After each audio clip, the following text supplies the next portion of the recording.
Howdy, howdy, carnivores. Good morning. We Hello. are we have a pretty awesome show today for you guys. We are back and we are doing a Texas recap kind of. Oh, there Michael's in here too. Raymond There is. it is. Yeah, so we have everybody on today. It's crazy. So we got Lynn, we got Ashley from Carnivore Brothers, Lynn from Midlife Carnivore, Coach Raymond, Bella, Steak and Butter Gal, and I think we got a few more possibly coming in. How are you guys? Hey. Right? Good evening. Happy Father's Day to everybody. Yeah. Yes, happy Father's Yeah. Day. Happy Father's Happy Day. Father's Day. Yay. Right. Absolutely. So, let's see. Lindy had a great idea to kind of do a little recap and show some pictures and answer questions about Texas. If you guys wanted to. So, Lindy, you got anything you'd like to start us off with? Oh, goodness. Yeah. What an amazing trip that we had. Going from housebound and, 800 pounds and thinking my life was over. I flew to Texas and met all these amazing, wonderful people. It was the best trip that I've had. You still can't wipe the smile off my face. I just had a ball. So, yeah, I miss everyone so much, though. I'm back to the grind, back to normality and work. And it's just like, I just wish the trip didn't end. So, yeah, love all you guys and miss you all so much. Ew. It was so much fun. It was so much fun. Well, first of all, Lindy, was that your first time in the United States? Absolutely was. Yeah. I never thought I'd make it to the States. And Texas, wow, what a wonderful place. It was warm, but I actually survived the heat really well. I've never liked the heat, but I found it really comfortable. Sorry, Todd, but no puddles over here. I guess it's just I don't have as much insulation as I did before, and I survived really well, which is amazing. My lymphedema and that didn't flare up as much as I thought, so I was able to walk around a lot, and I'm really surprised how my body held up, which is really good. So, That's awesome. What was your favorite part, you think? Or, what's your overall view of the U.S. for your first trip? I don't like your roads, driving, the road rules. They make absolutely... drove her around. Bella was hanging on to the side of the car as well. I think she was a little bit concerned. Todd drives so fast. The swerving, so aggressive. Yeah, I heard a little bit about Todd driving. Hey, I did drive an Uber for 7.5 hours. Road. Yeah, for Lindy for sure. That's got to be crazy scary. Yeah, and then you turn right when there's a red light that you've got. Is it yield or something? That freaked me. I'm like, this guy broke the law, and then we go through the red light, and I'm like, we just broke the law too. And they're like, no, you're allowed to do that. You do that here, you'll get a ticket. So Really? No red lights. Yeah, you stop at a red light here. So the road rules are very different. And I did struggle to get around that. And then when we got home, I'm like, I just didn't know which is the right side of the road anymore. I was like, thank God I'm not driving. But I drove for the first time yesterday and I didn't do too bad. So I was on the right side. Yeah. So the roads. So the roads were the worst. Yeah. But no, I loved everything about the US. I loved the shooting. We went shooting. I loved the B&B that we stayed at. That was just amazing. All houses are like that. All the houses are like that. Well, look, if I could live in a barn forever, I'd do it. That was an awesome barn. That was very cool. Except for the scorpions. Sorry. That was kind of cool, actually. House guests. That's not what I was thinking when I saw them in our abode where we have to sleep. But for sure. How big was he, Todd? Like, you haven't seen all these scorpions. Look, they're like huge and they're black. That was just a little baby. I understand, but what was really rough? Yeah, that right there. Whoa. What was really rough about that? What's really big in that picture, Todd? is that it was walking up a wall. I thought scorpions couldn't climb walls, and when I found out scorpions could climb walls, that made everything much, much worse. that meant that meant they can get in beds, you know? Yeah. Well, as soon as we saw that, Ella ran upstairs and checked the suitcase and the beds. She was so frightened. But yeah. That was a real problem. But I know my favorite part was Ashley's smoked prime rib. Mine too. That was great. Mine too. You're officially hired to do that Yeah, anytime you want. that's so funny. And y'all, it's not that difficult. Y'all can easily do it. I believe you. But that's what I kept telling my mom when she did her first prime rib. She was so worried about it. I'm like, just throw it in the oven. You're fine. You cook to temperatures. All you got to do. That's the only trick to prime rib. So, yeah, there it is. Yeah, that was Wow. I still dream about it. Wow. Now Brett did do the Frenching of the bones, which was pretty cool to add to the whole. There's the table of meat. Those were all the tomahawks. But the smoker definitely adds a cool flavor to it. But outside of that, this was the first time that I've ever cooked a prime rib or brisket. I mean, zero seasonings. There was nothing on that. We added the salt later. There was nothing on it. That was all the smoke and the meat. Yeah. Which was amazing. So good. I mean, that may have been one of the reasons why it was so good. It was just that flavor of the meat. Yeah. Yeah. I was wondering why the foil on the bone. A lot of times they do that just to help protect the bone from getting charred, but you're cooking it at such a low temperature that doesn't really happen. But we took after the tomahawks were almost at temp. We put it on that what he just showed there that over the hot fire, and so it would flame up, and that just keeps it from getting charred. And you pull off the foil after that, so that bone still stays kind of white for the presentation. It was a thing of beauty. I'm telling you, those right there were my favorite part of Texas. And, we went to eat a lot of places when we were in Texas. And I'm not kidding you. By far, that meat, Ashley's prime rib and his brisket and everything was by far the best meat we had in Texas. Yep. Wow. Well, that made my whole trip worth it. Hearing you guys say that. Well, it's 100% true, man. Well, y'all are welcome to the household anytime. We'll always be cooking it up. Yeah, I might rack up some frequent flyer miles to come get some prime ribs. That is one of the beautiful things about living in Texas. The meat is, I know compared to the other parts of the country, is definitely a lot cheaper, and so I can afford those. And those were cuts of meat generally I bought when they were on sale for $4.97 a pound or something like that. I take advantage of those deals, and I try and buy a lot. And I kid you not.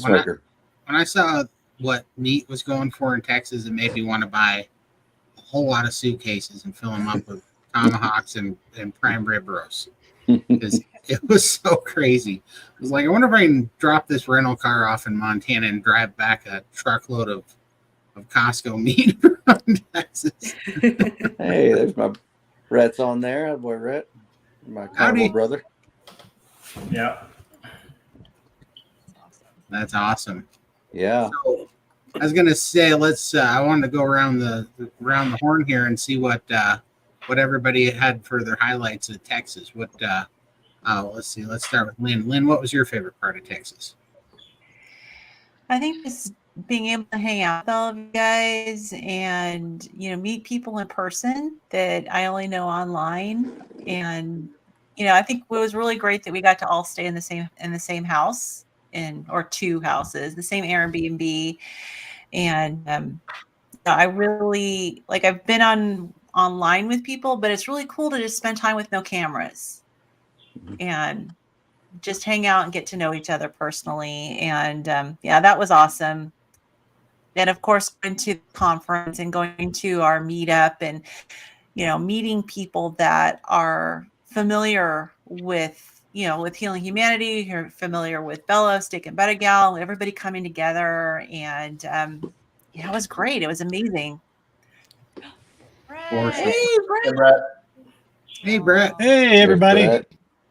How are you? I'm doing well. Just Yeah, finished Hi, having Lindy. dinner and got my old Father's Day present. Happy Father's Day to all the Happy fathers Father's Day, out Yeah, there. sir. Yes. Absolutely. That's awesome. Well, thanks for coming on.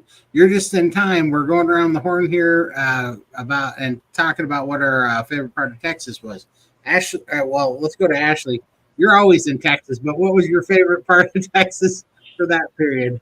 Well, Austin's definitely different than the DFW area that we're out of. So it was very nice to get away and get down there. But we may all end up with the same answers. But legitimately, it was so cool meeting everybody. Like if I had to pick one person, it might be Max. He was my favorite, I think. But no, I did love Max. Oh, Yes. he's gonna be I so happy to love. hear that.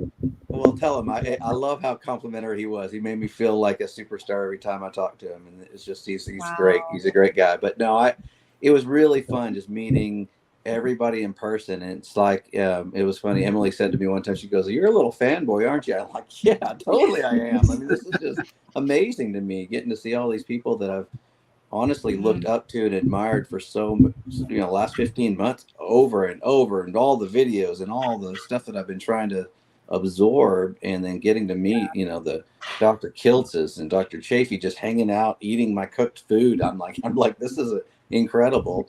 But everybody, I mean, there's no doubt, and everybody was just so real, and so I felt like we all were just great friends for that we have been for a long time, and so I loved it, every bit of that. And so it's hard to, I think that's gonna be everybody's answer, really. That was a lot of fun. So Probably for sure. Like, well, Brett, what was your favorite part?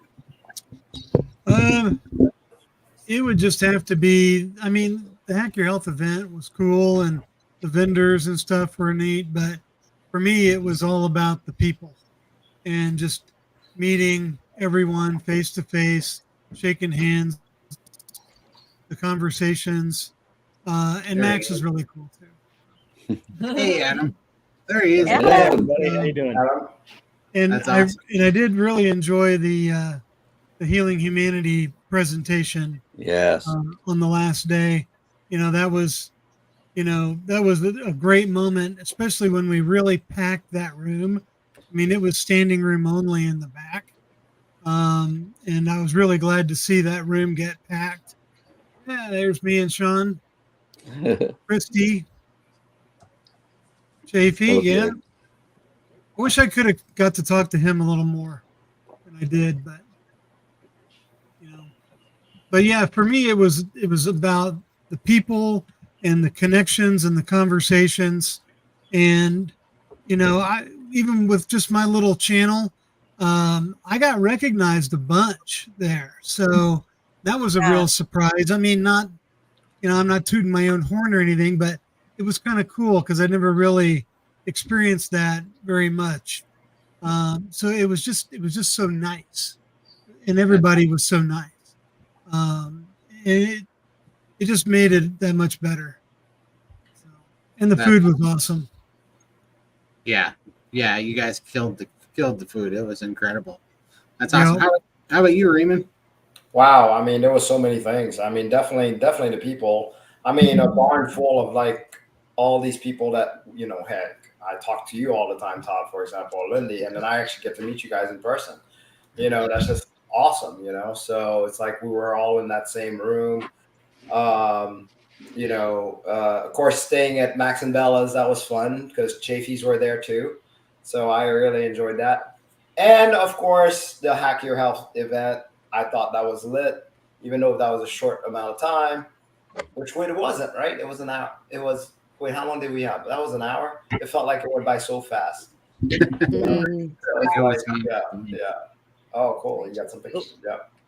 Oh, we got to get back. We got to show Max jumping. Max, What was that? Yeah. I'm glad nobody filmed me doing that because I hurt myself. So, yeah, this was awesome. Oh, yeah. There's Max. Yeah, Lindy. There we go. Of course, it was fun being with Max. Look at Emily. So much fun. Alyssa. Yeah, that was cute. Yeah, oh, that's right. The dinner. I forgot about that. Meeting all the gang. That was so awesome. I do that every morning. That's nothing. Yeah, right. He was saying that Sean jumps about that high. Right. Oh, wow. Still impressive because Sean's taller than him, like about 4 inches. So he still jumped a good amount. So that was impressive. Oh, that was huge. Yeah. Hey, Adam, how are you doing? Doing fantastic. Todd, how are you? How is everybody? Well, we are doing fantastic. Thanks for coming. What was your favorite part of Texas? Probably when Dr. Kiltz ripped off his shirt and flexed for everybody and screamed. Did you see that, though? I missed We that. did get a picture. There's evidence, but that's yet to be released. All right. Wow. Holding for hostage. There. Okay.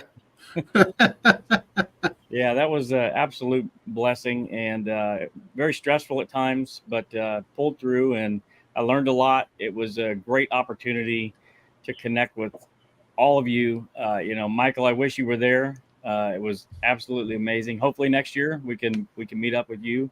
Yeah. And thanks so much for everything you did on the live stream, holding down the fort for everybody. That was very, very well needed for everybody, and just truly appreciate you for that. So hopefully you can join us next year.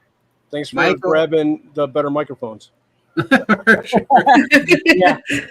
Yeah, that's what they recommended, and I'm like, man, these should work, but obviously something wasn't right with them. So No worries. We know better next time.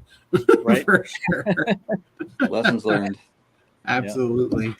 Bella, what was your favorite part? Meeting you, Todd, meeting Lindy, just cracking jokes, laughing, smiling, and making good memories. I will never forget this trip. And if I talk too much about it, I will cry because I love all of you guys so much, especially being on Zoom with these people for months and months and years. Like with Raymond, it's been 4 years, just seeing him on Zoom pretty much every day. To meet you guys in person, in the flesh, and hug you and see your skin and your just everything in real life is amazing. There's nothing that can compare to it. Yeah. And that was the night where we were waiting for the bats. Yeah. By the way, Todd never left the car. Okay. Never the whole time. He didn't come outside to wait. He was scared of the bats. I was not scared of the bats. I was scared of the bat poop, is what I was scared of. Listen, there is rabies in that poop. So, and Lindy got me this. Lindy and Ella got me this. And I'm going to introduce it as the first toy to my first baby. Like, you guys mean so much to me. Little you Joey. know? And so cute. Lynn, Ashley, Brett, Adam. It was incredible to get to know you guys, to have meals with you guys, to sit down and just have real conversations. I will never forget it. And I can't wait to meet you guys again in person. Yes. Absolutely. Sure. I agree. How about you, Lindy? Oh, didn't I go first? Oh, maybe it's me. Yeah, I think it's your turn. Yeah, you haven't gone yet, Todd.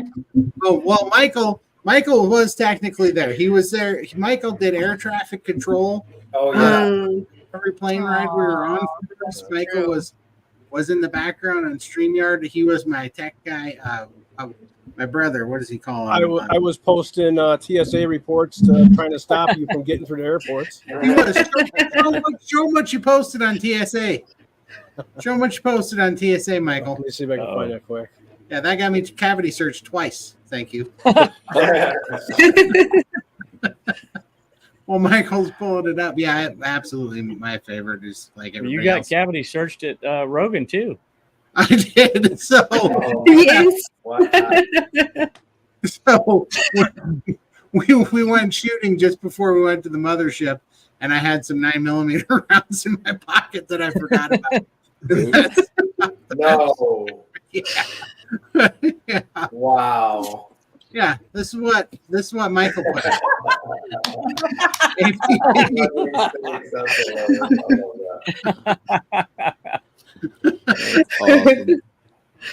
Awesome. Man, Nice. That's how you get an innocent man cavity searched at TSA, Michael. Yep. Good job. But yeah, it was just meeting everybody and just man, it was so much fun. I mean, yeah, and that one too. Yep. Hi, Kip. I'm still trying to track down who this person was that did this to you, Todd.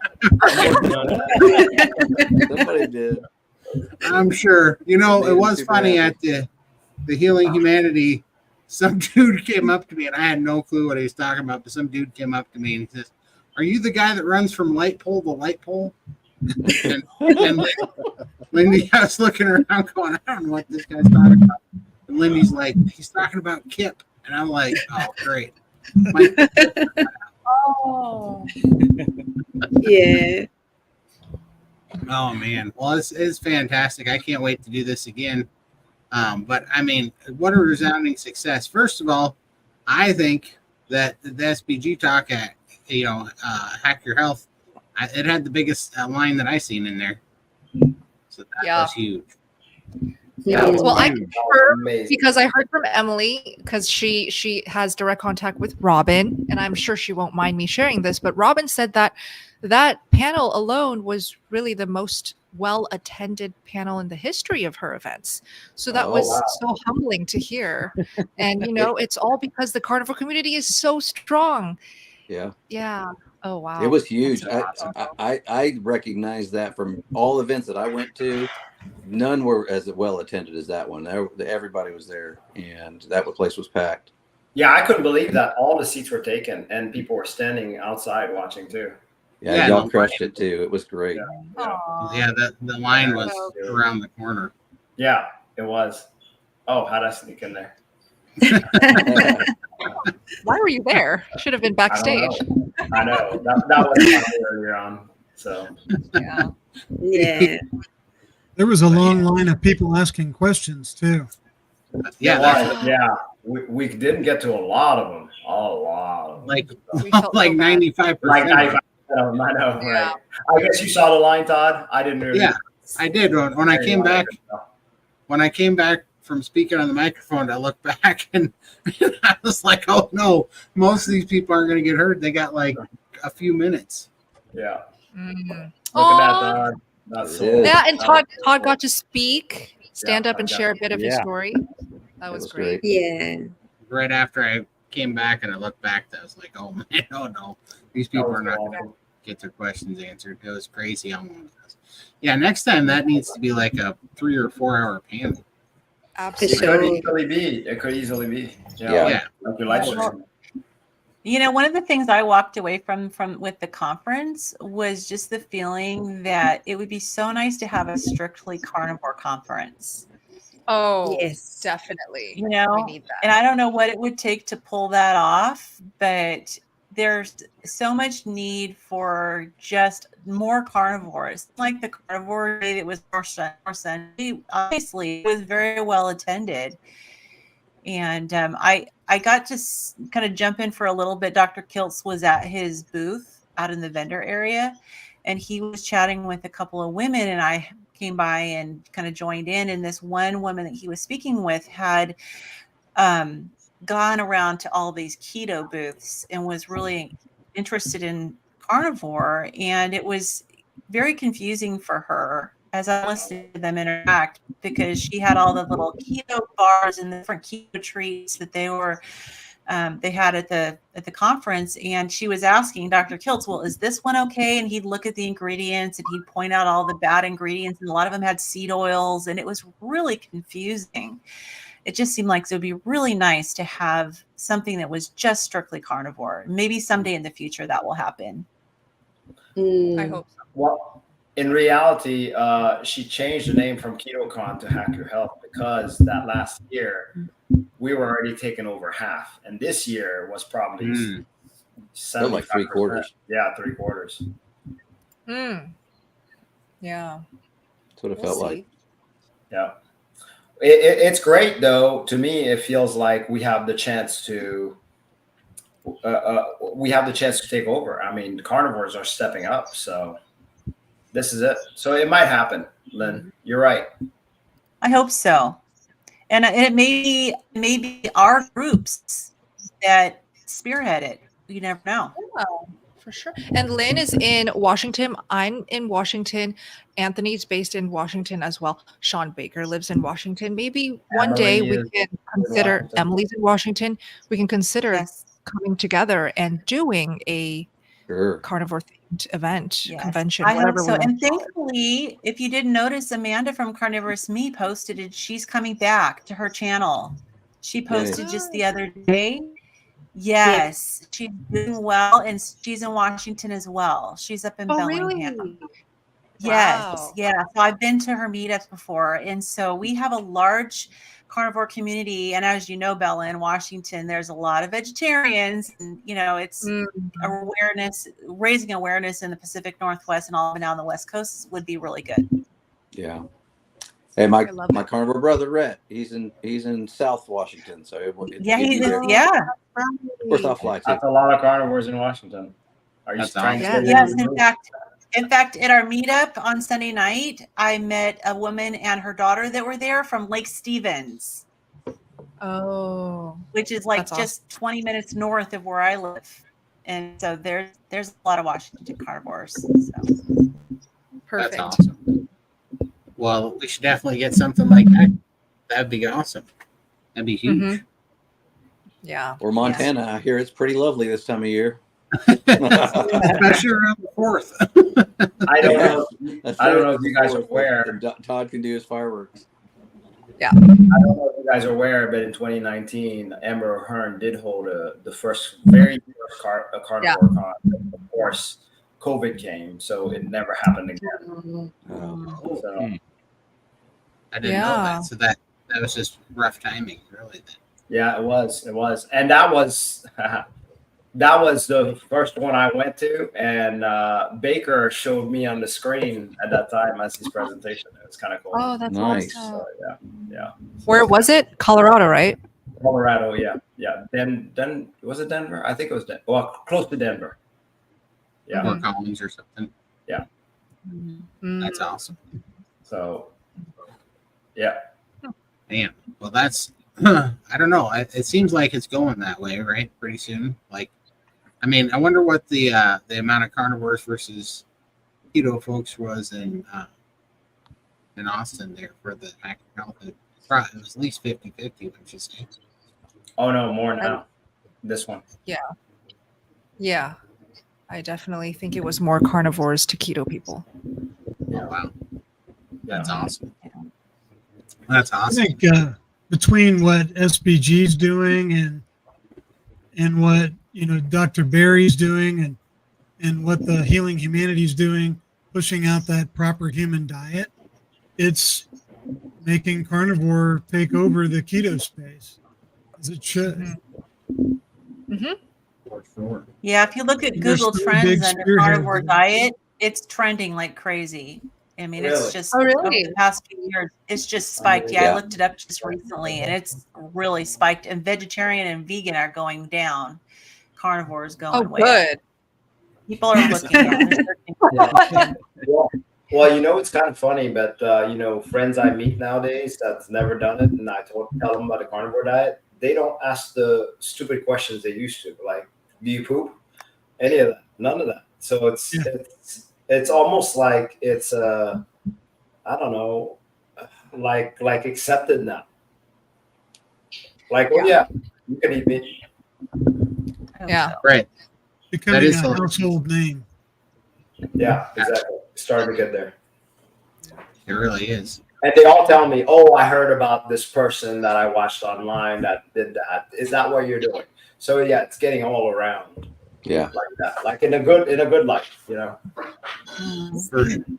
For sure. Yeah. And The testimonials are powerful, and you guys are a big part of the story with some amazing testimonials. And I mean, keep seeing comments every day. There was one that Kerry highlighted on his channel today that was guys had 35 years of a bowel issue that always was hospitalized and different things he went through on the comment. Said 3 days on carnivore, and it was gone. 3 days. Crazy. And just like it suffered 35 years. It just story after story like that. It's just amazing. We keep hearing that.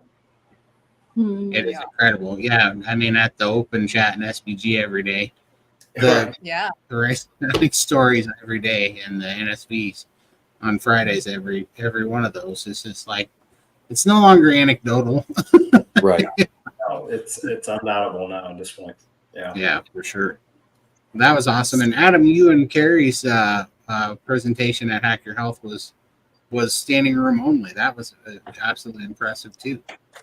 Yeah, that was very surprising. Especially, I have zero experience at that, and I tried to let carry it as much as possible. Take the torch. Yeah, he did great, and I was really surprised that there were so much interest in just seeing so many, Healing Humanity shirts in the crowd, and it felt really good, to know that we had that support out there and that we're able to help, even make just I have one. People's lives. Yeah. You have one now? No, I need a 6X. Oh, yeah, I got your email, Michael, and I'll definitely look into that. So Carrie set that store up, and I'm not sure if they even have those sizes, but I'll definitely, if they have it available, I'll make sure that it's there. A lot of billboard space here, man. Me and Todd. You're missing out on a whole lot of free real estate there, Adam. Absolutely. Not for long, anyways, right? Not for long, hopefully. Not for long. Man. Utilize us while you can, man. Y'all knocked that presentation out of the park, though. It was so good. So good. And I loved the foreshadowing for next year where, Carrie said, and by the way, this seat right here might just happen to have Bill not next year. And some of the others, like the stories, that's what's everybody's just connecting with the emotional stories. And Michael, you could be there next year and telling your transformation story. I mean, I love those are the biggest things that I think just make that immediate connection. Then people want to explore and go, okay, well, maybe this does make a little more sense, right? But those transformation stories are powerful, and that's what I loved about Bella, y'all's presentation too. Is you showed those presentation transformations. I mean, that's to me, it's the most impactful thing that people can do because they see it with their eyes and they can't deny it. Yep. Yes. Actually, what's amazing is you guys were a last minute addition too, right? And then it got packed, and everybody was interested. So this was amazing. It's incredible. Yeah. I don't hardly know anybody in the carnivore world that doesn't know about the documentary now. I mean, it's incredible. Yes. I think word spread so fast in the carnivore community. And what I saw in person at the convention was all of the carnivores who showed up, who people were inspired by, or who watched on their TV screens or their laptops. You could just see, like, when Anthony Chafee steps into the convention, just one single step, he cannot move once he steps in there, because there is so many people just standing in line just to get a chance to say thank you to him, to say, can I just get a photo? Or like, I already know you, you changed my life. This is what we are all doing just by sharing our story.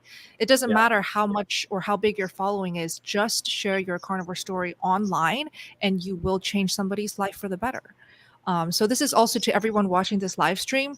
Don't be shy. Share your story, talk about it. Even if it's in the comments, it really spreads the word so quickly.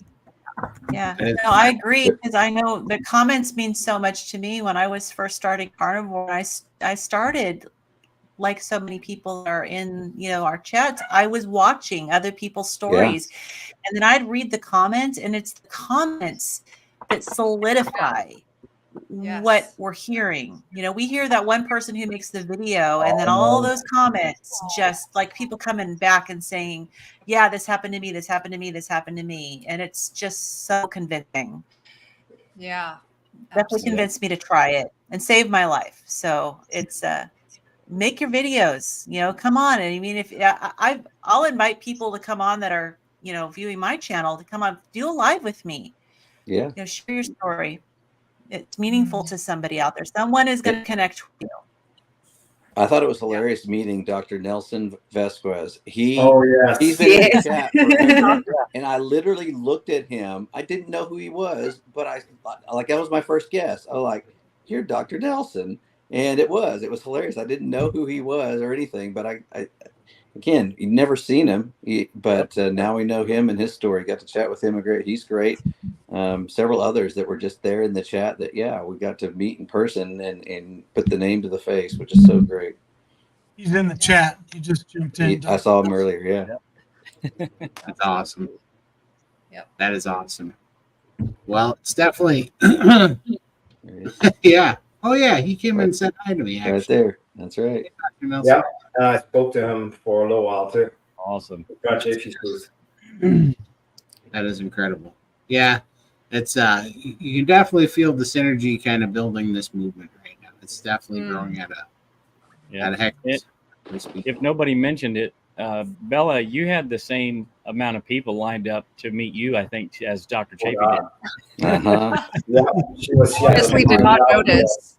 Yeah. Right. I was so into meeting all of these carnivores because this is the first time in my life meeting so many carnivores in real life. It's my first time being at Hack Your Health as well.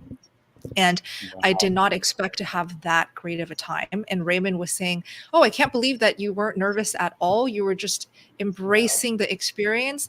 I have to say I'm addicted to these types of events now. And I'm already looking forward to the next one because it's just so much fun. So much fun. Yeah. I agree 100%. Did you should we shout out the Wyoming one? We should.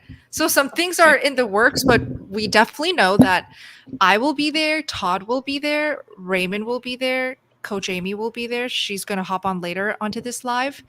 Lindy will not be there. Yeah. Emily will be there. Yeah, a lot of the SBG team will be there. And Anthony Chafee will be there with his girlfriend, Elle. And it's going to be very much a carnivore event. It's going to focus on diet. Not sure yet. Okay. He might. Dr. Kiltz will be there. Who else? Kiltz said he was going to be there. Yeah. It's a very carnivore focused event. They're going to talk a lot about regenerative farming as well. So it's going to be great education and also great meals. There's going to be a steak competition. So it just sounds like a great time. That's going to be cool. For sure. And what is it called? The Rendezvous City Roundup? Meat Roundup? Or? Yeah, Rendezvous Beef Roundup. And I'll pull up the URL so that people can check it out, the website. And it's August 24th. Yeah. I think Carrie and I are going to try to make that stop on the way to filming Bill for his 1-year update. So that's not in stone yet, but I think we're trying to make that happen. That's awesome then. So then Carrie. And I don't know, I guess we're just missing Ashley and Brett. What are you guys doing? we're cooking in the state competition, right, Brett? Let's go. Oh, that sounds like fun. You guys are shooing if you make those. No competition. No. You beat Texas, and what I mean, after you beat Texas, what do you got to do to beat Wyoming? Nothing. Yeah, that's awesome. You know what's funny is that would be really wild to like enter one in like that and just do it with completely no seasonings like that, just the straight up meat. Heck yeah! I guarantee everything else. That's the way to taste it. Did you ever watch Parks and Recreation? Did you guys ever watch that show? Yeah. Where Ron Swanson had the cook-off with what's his name, and he made some sort of tofu foie burger with soy sauce and a sweet whatever glaze, and he went on and on and on. And Ron Swanson was like, "This is a hamburger on a bun." he entered beef hamburger on a bun, and he won the competition. It'd be something like that, Ashley. Yeah. Where if you just let the beef and smoke talk, yeah, it's hard to beat that combination. Everything else is just getting fancy and dumbing it down, kind of, you know. Yes. Yeah. Real quick, I don't know how to type in the chat box, but maybe somebody can just type the URL. It's pretty simple: beefroundup.com. Beefroundup.com. If you go to that URL, you'll see all the details on this event, and it is in Riverton, Wyoming. Right, and that's on the 23rd through the 26th of August. Yeah, I think the main event is August 24th, but if you get like the VIP experience, it's multiple days. Nice. Yeah. That is awesome. Well, that's going to be super fun. And then, yeah, so that's the next immediate one. And then I think the next one's in Australia after that, isn't it? Oh yeah. November. November. One in Orlando. Is there one in Orlando? Yeah. If anybody wants to go to a local meetup, I'm having one. My second Where? meetup on Sunday, August 4th, here in Indianapolis. Oh. I already rented the pavilion, holds 100 people. It's right on a lake, a playground, and a little beach, and fishing, and volleyball, and all kinds of fun stuff. That'd be awesome. Sounds At a great. city, at a park. So, yep, it's on my channel. Anybody's local to Indiana, anywhere around, wants to come. That's awesome. Yeah, and I'm going to be planning with another local Washington Carnivore meetup in September. But it's probably going to be small, but I'll be making announcements there for any Washington Carnivores that want to join us. I think that's so cool, and that's where I met a few carnivores the first time when I went and met Carnivore Soldier in Austin, and then this at Hack Your Health I got to meet Nia from Nia's Way, and I didn't realize she's in the DFW area as well with me. So we actually are getting together on a live stream tomorrow, and we're going to be talking about a meetup in DFW here coming up as well. So we're going to plan a date and do something sometime in the near future of a meetup there here in DFW area. So I love it. I think those things are so important. So even just the little ones that are in the areas, because I know there's a lot of the community that love to get out and meet people in person too. So even if it's 20 or 30 people, it's been a lot of fun. Everyone that I've been to. I get the feeling in the future these meetups are going to start getting very, very big. Mm-hmm. Mm-hmm. Well, and it's great too And the because people are people gonna bring keep their getting smaller and non-carnivore smaller. friends. That's it. Yeah. Oh, that's awesome. No, it's going to be Yeah. exciting. Put in the chat if you guys would. Put a Q in front of it so that we can spot it. But put in the chat where you would like to see a meetup at too, because then I think that would help us a lot. Kind of know where the demographic is. We did have a few questions. Raymond is the perfect guy to answer this question. Does including onions and garlic to beef hurt the carnivore diet? Yeah, for me it did. It caused my GERD to come back right away. Because I was like, I could do the carnivore diet with just onions and garlic. I was like, I needed some flavoring. And it was sheer hell for like, it's strange. It wouldn't make sense. When I added garlic and onions, it was GERD for 5 days. It was terrible. So I would say no. Gotcha. My kind of rule is I don't really like garlic, but I do occasionally use dried, like freeze-dried onions. Like for whatever reason, if it's dried or if it's pickled, I don't seem to have a problem with it or any kind of response to it. If I have fresh, for sure. I mean, one stupid piece of lettuce in Texas made my right knee swell up like a softball. So Wow. Yikes. that stuff's real. It turns out Davey's 100% right. Vegetables are trying to kill us.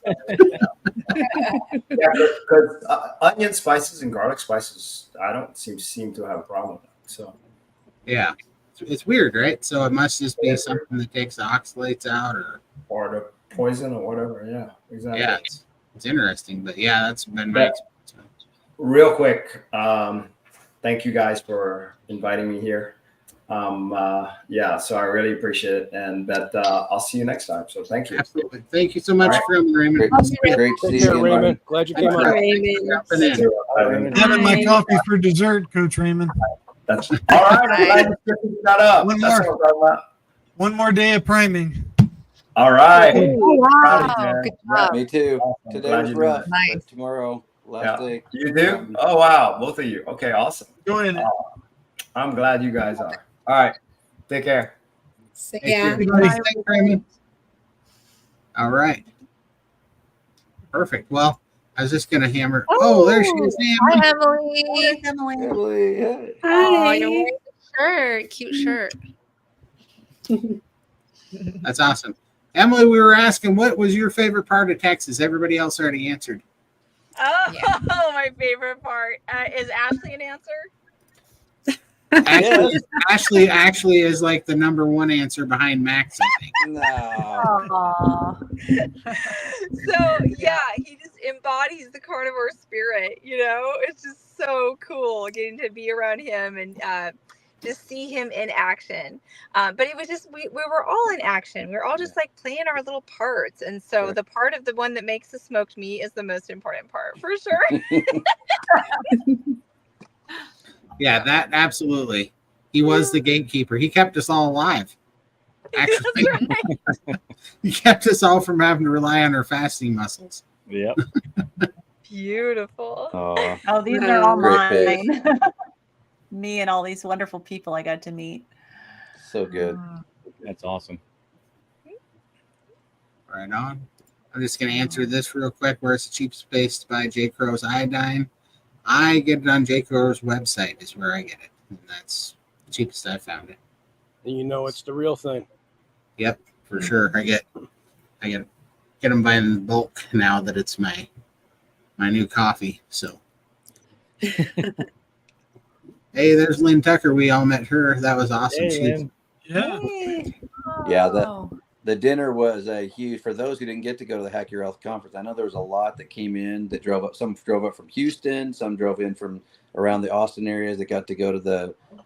We did a Brazilian steakhouse. I think everybody was there. Except Rhett, unfortunately, had to fly out early, but it was amazing. I thought that turned out great. And talk about a packed house. I mean, Yes.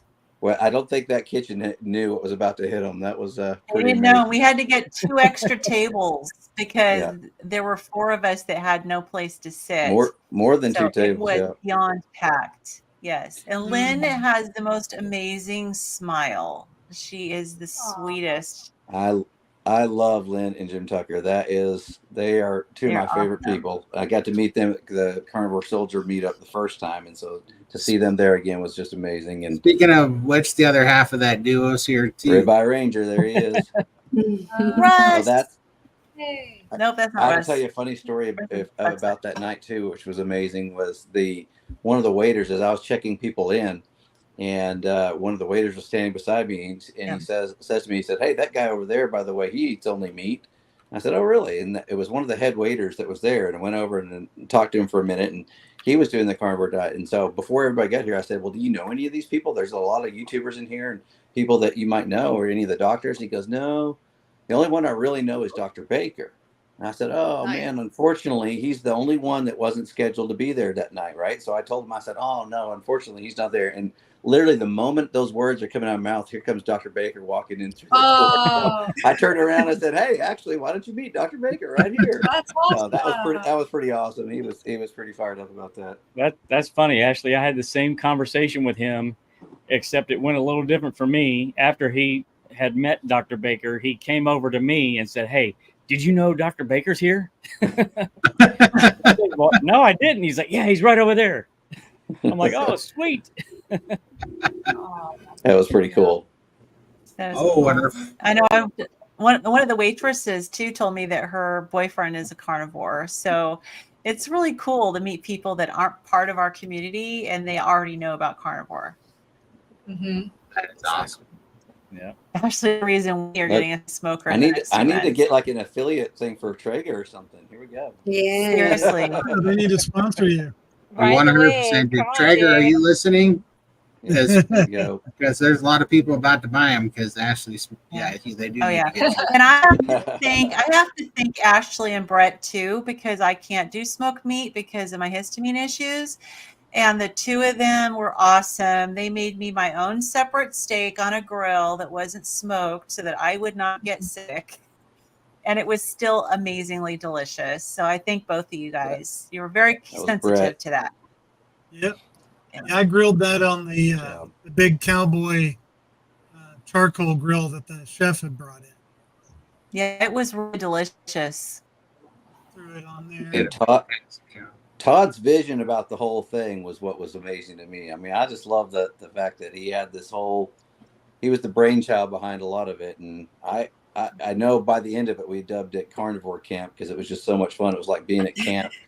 And we said there's definitely got to be a Carnivore Camp number 2. For sure. Including staying up into the wee hours of the night. That's right. Yeah, there's Emily. definitely going to be some more. No, I've learned that Emily's not a night owl. Done and dusted out. You need more iodine. That's what I think. That's right. Yeah, who knows what I could accomplish on iodine. Oh, there you go. For the international. Noted. That's a good idea. Feeling Yeah. iron on. Okay, on for us international peeps. Okay. Yeah, Adam, Well, I we'll have missed to one of bring those that up bumper to stickers. I Terry. need to get a bumper sticker. So Yep. we'll have to get that ordered. We'll make sure we get you Yeah. one. And Michael needs a hat. Yep. Yeah, we do got to get that. And I did. There we go. I had somebody asking me in Mexico about my what healing humanity was, so that was a good fun little conversation. Good. That I Did you can get tell that you. too? Do the doctors get paid to attend Hack Your Health? I don't think so, but I don't know. I don't think either. so. Yeah. Several of them had booths set up too, which was great. So they had a lot That's of good awesome. interactions. I think it's a real grassroots sort of a situation, and it's a little different. Some of the conferences are more medical, and people get CE credits. They can get their doctor credits or continuing education. Hack Your Health didn't really go in that direction, but I think that's what keeps it special and what keeps it open, and what it's sort of like a influencer open house. And so I think it's unique in that way. That's awesome. Well, and that's, I don't know. I feel like that's better, you know, because, It's working. well, and that way nobody's, I don't know, money makes things complicated because then you kind of control the narrative in a way, you know? So that's Agreed. awesome. It feels very grassroots, and it still completely had that feeling to it, and the energy, the carnivore energy is so strong there. It's like, I know it's hacking conference, but like, man, it's a lot of carnivore love. For Yeah. sure. Oh, we got our first vote. Yeah, that conference is awesome. Chicago. Dr. Aw. Hampton will be there. Yeah. There we go. Dr. Hampton's a couple miles away from me. Yep. So we got our first vote for Chicago. Here, here. If Yes. Hampton's there, I'm in. Yeah, Dr. Hampton's in Chicago. Yeah. Yeah, he is. I mean, Ashley's coming, right? I'm only going if Ashley's going. No, no pressure. We got Wisconsin. Look at Bella. Yes. Yeah. Aw. That was so much fun. You know, just at least from my perspective, being able to record everybody on film, man. That was and just listen to their journey and their story. It's absolutely incredible. Bella killed it. She was amazing. Wow, awesome. it was such a great experience. Great questions asked. So good. Y'all, you made us feel like movie stars, Adam. I wonder if this ARB&B knows how much like social media and screen time Exposure. ARB&B was getting. Right? Yeah. Yeah, maybe we can get it. Well, it won't be next year for free because Yeah, Hack Your Health in Tampa, right? I think so. Tampa. Tampa. September in Tampa. We'll have to. But maybe Carnivore Camp is going to be back Hot. there at the same Airbnb. There you go. We need a camp like 5x that size. Right? Mhm. Yeah. I don't think it'll take long. I mean, that was just a whim, and that got big very quickly. So I think they're going to start getting really big in the future. Well, the vision that you had, Todd, I just agree with that. Like, and you kept on saying about like this optic of the stakes and it's kind of like this: if you build it, it will come. If you dream it, it will happen. And so many people's kind of dreams went into this, and it just really turned out beautifully. That's where our passion and our mind and our focus is, and it actually happened together. Most people that kind of come with dreams like that, they don't really happen.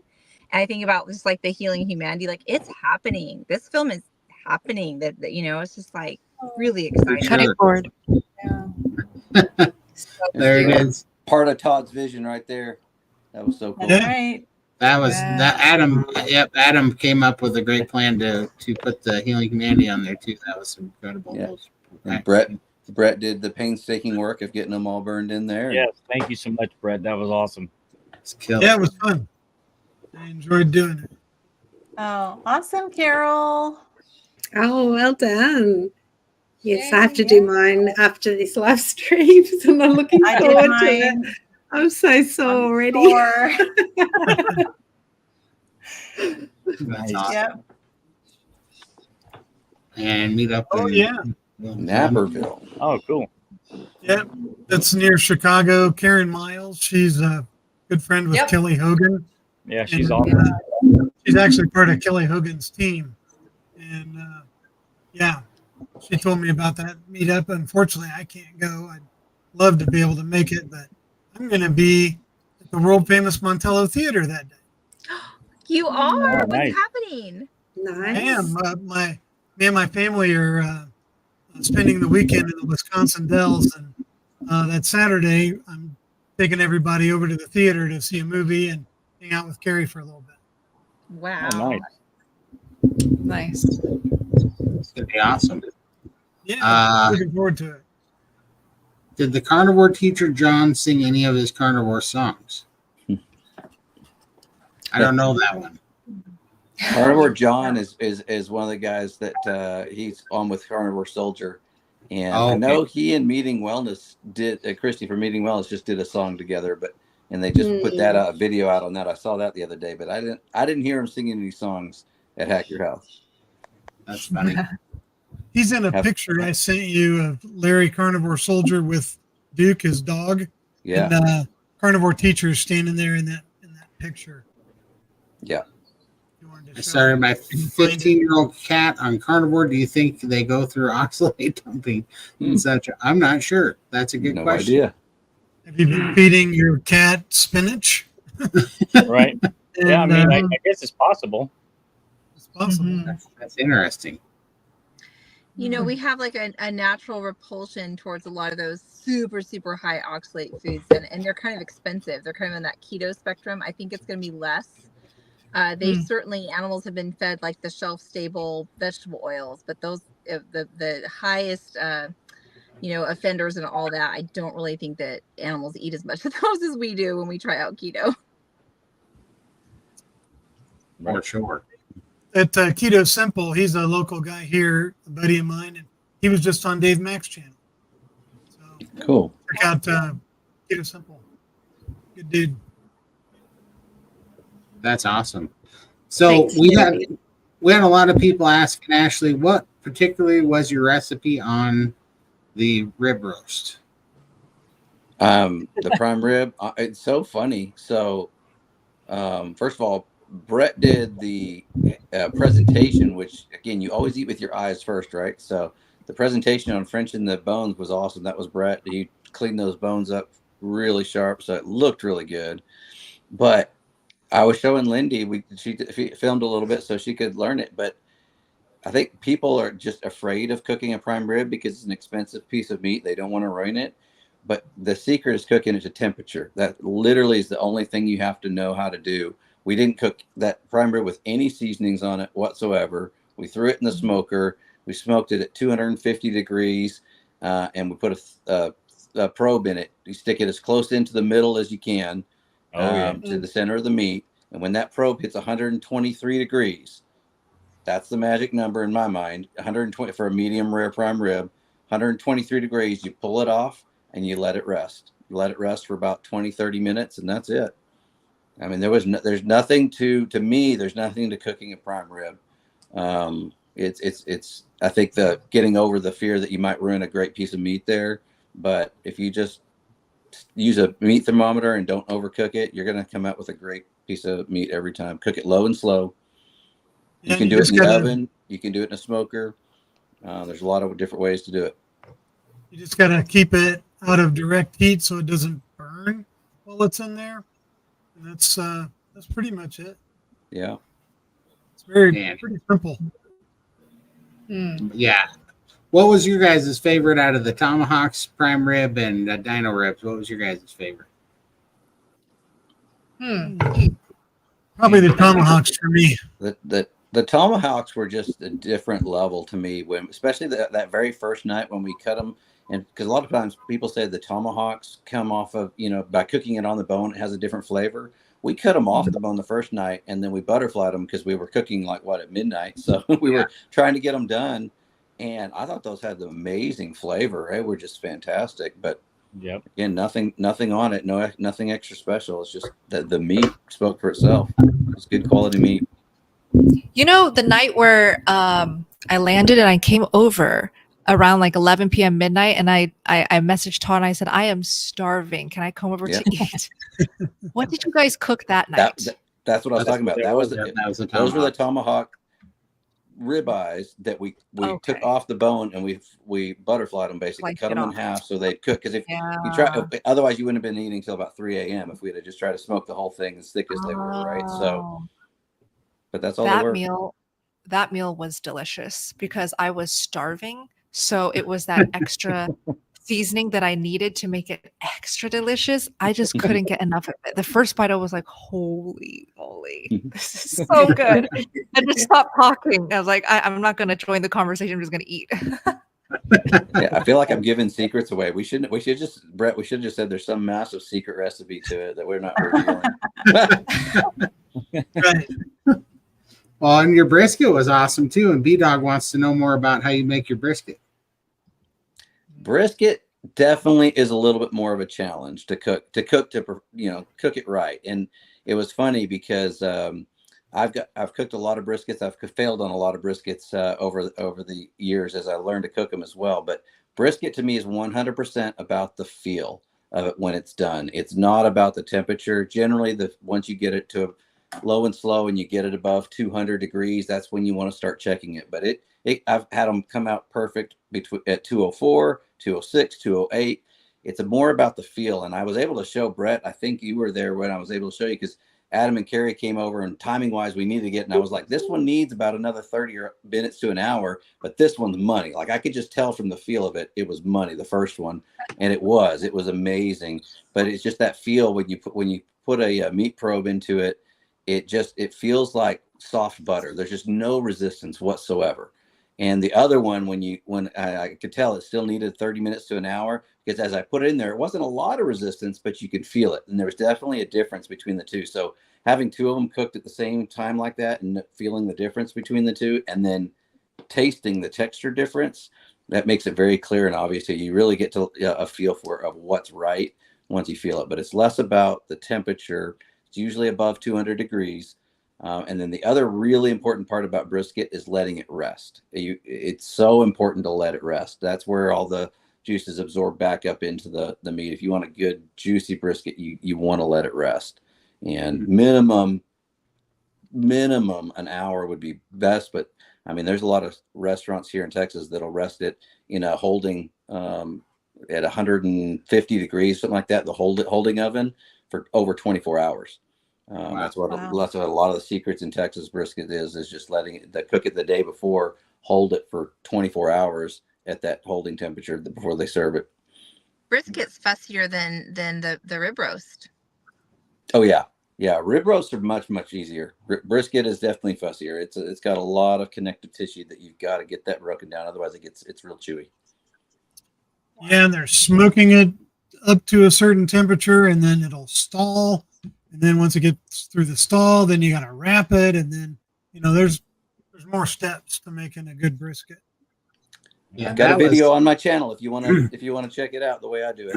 But I've done. I can tell you this: that picture right there is a steak at Three Forks, cool. And it was like $175 for that. And by far, I would eat Ashley's rib roast or tomahawk or brisket all day long before I would eat that thing. Now, however, that was Malden salt that they put bourbon on and set it on fire.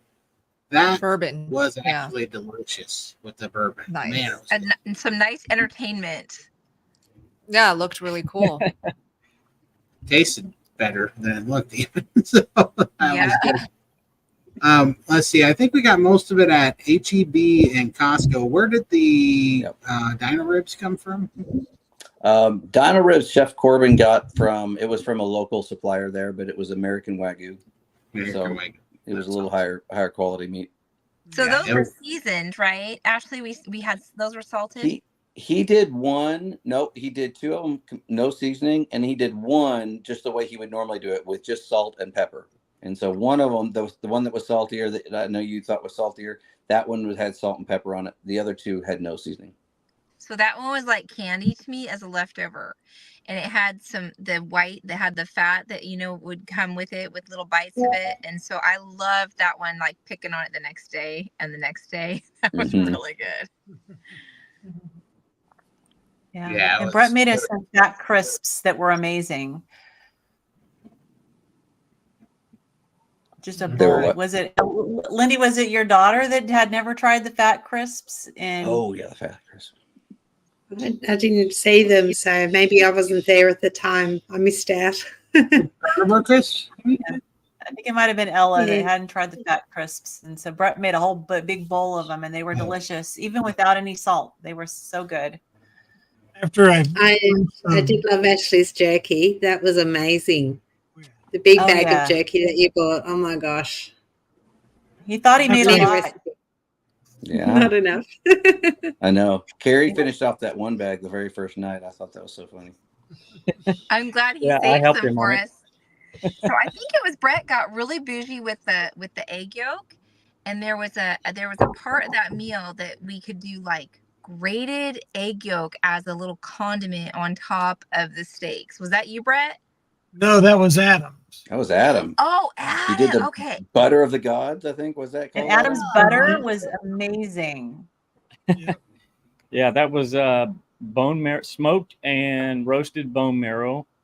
Half of it was that. The other half was grass-fed butter, and then cured egg yolks that were shredded like cheese inside of it. So good, delicious. I know all Dr. Kiltz and Baker were raving about that. They loved that butter. No, it was really good. And then that, let's see, the dip. I think that they're talking about those. So Coach Rochelle made carnivore crack dip, and she made the Bella's yolk dip, and she also made Coach Amy's ranch dip.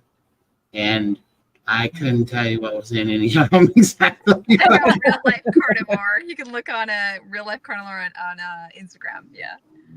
It was very good, though. Man. She was the dip queen. She's the dairy fairy.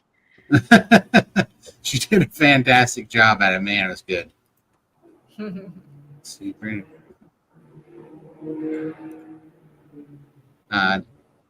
Thank you, guys. I appreciate it. But yeah, it was absolutely fantastic and delicious. But man, I don't know. It's going to be hard to top that with Ashley cooking there. So I don't know, Ashley. What are you going to do for round 2? It's a beauty. We don't have to change anything up, right? For sure, it was perfect. I thought. Next time it's just going to be hot dogs. Hey, we never had any burgers. We should really kind of do a little burger competition. That'd be kind of fun too. But there was a big power bowl. Yeah, Brett did a great power bowl. Yeah, Brett did an awesome job on that power bowl. The little mini meatballs in there. Oh man, those were so good. What'd you call your breakfast deal too? The breakfast fatty? Was the breakfast fatty? Yeah, that was good. No comment. Made a breakfast fatty this morning. Out there. It's public. Michael, I think there's a little video in Ashley's folder. Did you put it in the content here? Michael can show it. Oh no. I did. Just that little bit of little snippet. A little bit of fun. Yeah. I think that's when I loved Ella the most, when she just laughed hysterically at me. She has the best laugh. I think it's in Ashley's folder. When everything felt on round 1, is that what we're talking about? Yeah. I put it in my video. It's a blooper reel. That's all good. Okay. Hey Russ, what's going on? Russ. I made a breakfast fatty this morning. What What's up, Russ bro? didn't realize about that whole dinner is we ended up with the best table in the house because we got the table where as the waiters came out with the meat in the kitchen, we were the first table they hit, so we got first dibs on everything. It was the spare table they had to make for us, but it ended up being the best table in the house. Did y'all get lamb pops? I think we declined those. Oh, they were so good. They were like the best. Oh, here we go. Oh no! Uh-oh, Here we go. there it is. Oh. Watch everybody. This is how you do it perfect the first The one time. piece of saran And there was wrap was so a much, mistake. so much work that went into this just to get to this point. Wow. And I will say none went to Basket waste. weave of bacon. Anything that landed on the counter was reused. You'll have to turn the sound up so you can hear Ella laughing. I should have used more cellophane. Whoa. No. Oh. No. See, Oh, we man. posted it. My baby. Oh. Where's the dog? And Where's that- the dog? And that Ella's is just why we laughing had so hard. scorpions. Oh. Ella's laughing at me. So Sorry, hard at Ashley. this point. It was great. I Oh, think I We put got a redemption the picture- next night. We got redemption the next I think night. I put a picture of the one from the next day in the reel that I sent. I have quite a few slides. One of them I think has a picture of Ashley with the number 2, and it turned out beautiful. It looked amazing. Yeah. Yeah, it's more about the presentation, but yeah, I should have used more cellophane on that. I did the next night. It But disappeared that takes quickly. a lot. I Bounty mean, that's disappeared all really that fast. weaving the bacon, and that takes a lot of effort. It's so oh fun. no. What is Rochelle's Insta, real life carnivore. Real life carnivore, one word, no space. You can find her on YouTube and Instagram. Yeah, great recipes. really good, man? I'm not one bit ashamed to say that that night after the live stream I went down, I was eating one of those dips, one of the carnivore crack dips. I think I ate one of those tinfoil trays of that stuff. It was so good. So Nice. good. I used to take the top off it. The top was like bacon and cheese. Yeah. So good. Oh my gosh, it was delicious. All right, let's see. All right, Bella, Sandra has a question for you. Oh, what do I weigh? Not too personal at all, but I don't know how much I weigh right now because I don't have a scale at home. Probably I would guess like 130, I think. Yeah. Well, you're way tall. You're tall. Yeah. Ooh, very tall. I couldn't get over Yeah. how tall you were. And That's she's what most your people were carnivore, you're saying. what, like 6 years now, Bella? 5.5 now. 5.5. And that, I mean, I've heard you say that has really changed throughout your journey, that Yeah. hasn't stayed static. You've sort of reached different levels of Definitely. healing and composition. And Like the freeing thing is after I went carnivore, I stopped obsessing over my scale and tracking and just numbers in general. So I couldn't tell you exactly like what I weighed year 1, 2, 3, 4, 5, but I do know how I felt and I do know how my clothes fit. And I'm glad that I took intermittently progress photos, which I think is so important for every single carnivore, is to take those photos. But I would say like now I'm 5'10", that's my height. This year is like the year where I feel like I just reached my leanest body composition. And I think what happened this year is that I started changing up the frequency of my meals and the timing of my meals. I didn't have that routine OMAD every single day, which I had a phase of that. And this year I just did some 2 MADs with some OMADs. Maybe some days I would do 3 MADs. And by the way, I did a whole priming phase before I did this. So right after I came back from China, and that really switched things up as well. So I'm not sure if she was asking regarding like how to lose weight, if that's why she asked for my weight, but I think the best thing you can do to lose weight is switch up your intermittent fasting schedule and how much you eat. day to day. Yeah. Prime. Prime fast, repeat. That's right. Yes. Variation, fasting variation. I love that. Definitely works. Let's see Ever here. since we got back from the conference, I feel like I need to eat more after eating all the food there, because that was not like, I usually don't eat that much. And then in Texas, we were fed like really, really well. And I feel like ever since I got back, I want larger quantities of meat than before. Great. Yeah. Yeah, it was funny when I primed. I thought I was eating about 1.25 pounds of meat a day, and I was thinking, I couldn't tell if it was too much, too little. And then after 5 weeks, I was eating 7 pounds of ribeye a day. Going, oh my gosh, I didn't even know this was possible. Wow. Yeah, it was crazy. So I definitely know that. Yeah, your hunger definitely opens up, but your body sure appreciates it. It'll thank you for it.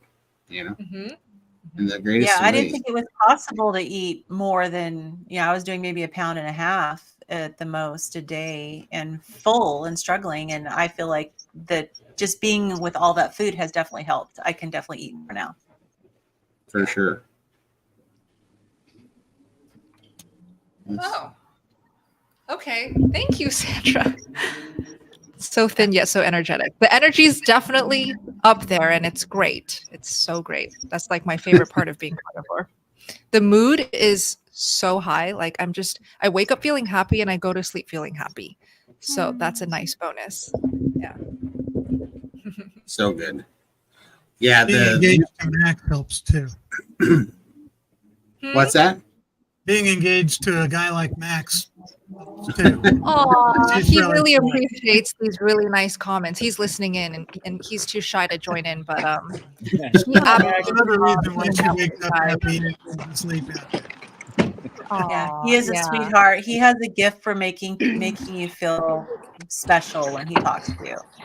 He really does. And I met Annalisa, Lindy's friend, Meet and Marriage, and she pulled me aside and she came up to me and said, "I just have to tell you, Max, he is so engaged." I was like, I just laughed at that word that she chose, so engaged.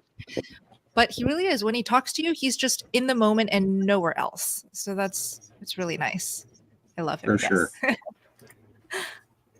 Oh, yeah, a resounding yes. Been OMAD about 6 months, but I know it'll change when I get more mobile. But if I was to add more meat and fat, would that heal me a little quicker? I think 120% yes. Mm-hmm. Definitely. Yeah. For sure. OMAD for 6 months straight is, I feel like, a bit risky, because are you really sure that you're eating enough every single day, 6 months straight, eating only one meal a day, especially because you're female? And I don't know if you have a period still, but if you do have a period every month, your appetite fluctuates throughout the month, and you have to listen to your body and your hunger signals and your fat cravings. And OMAD is hard.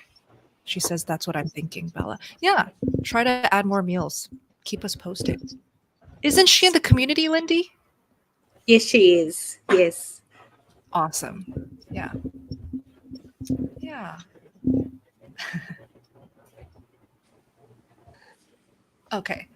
But still, for females, it's nice. Yeah. No, that was at Michael. We were both hitting the button at the same time.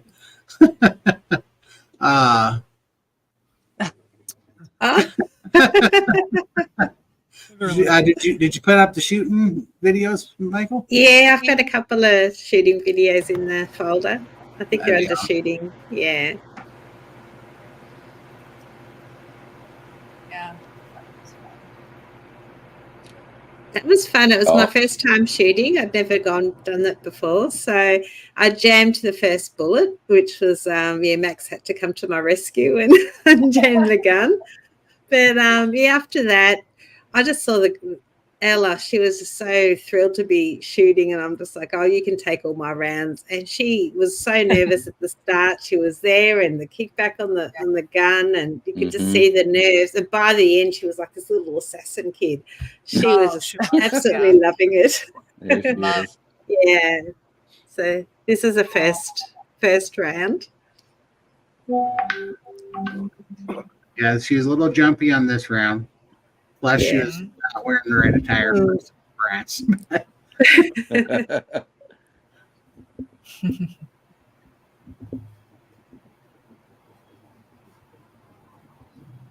It was great having Ella there too. Yeah, So she happy. loved it. Now our next, The next video. by about the third clip, she looked like she was trying out to be like John Reacher or something. Right. Push the target back. Look at her Natural. go. Boom, boom, boom. Major improvement. Seriously. Nice. And her stance. Look at her feet. Yes. Yeah. That's some good teaching right there, Todd. Oh, there's Bella. It's shooting further away than Bella. Yeah. Not supposed to point that out. But look So at the boots. Look at the boots. Gosh, I got These the are awesome. proper boots in Awesome. Austin. Yeah. It was so fun shopping for them. Yeah. I think between Lindy and Ella, I mean, they ate Texas barbecue. They have Texas cowboy hats now. And, they went shooting. So I'm pretty sure you guys are actually officially Americans. I think you might have to get a passport to go home next time. I've got Well done. Ella's hat here, so there we go. that I can switch. Oh, There you go. those look so cute Got on some you. That little one looks. roses on. Yeah, Aw. so I love that's it. Ella's hat. Oh, yep. Here was Lindy. Oh, this is me jamming the gun.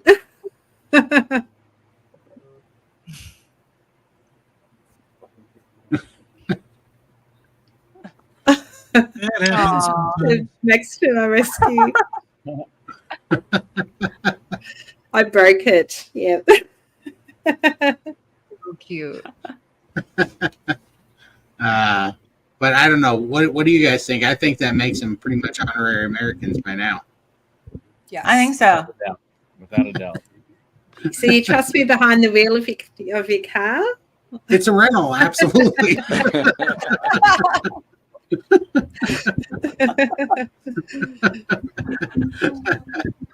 Well, I think you'll get the hang of it. It was pretty funny. Every time I'd turn right on red, she'd lose her mind. She'd grab the handles and shake a little bit.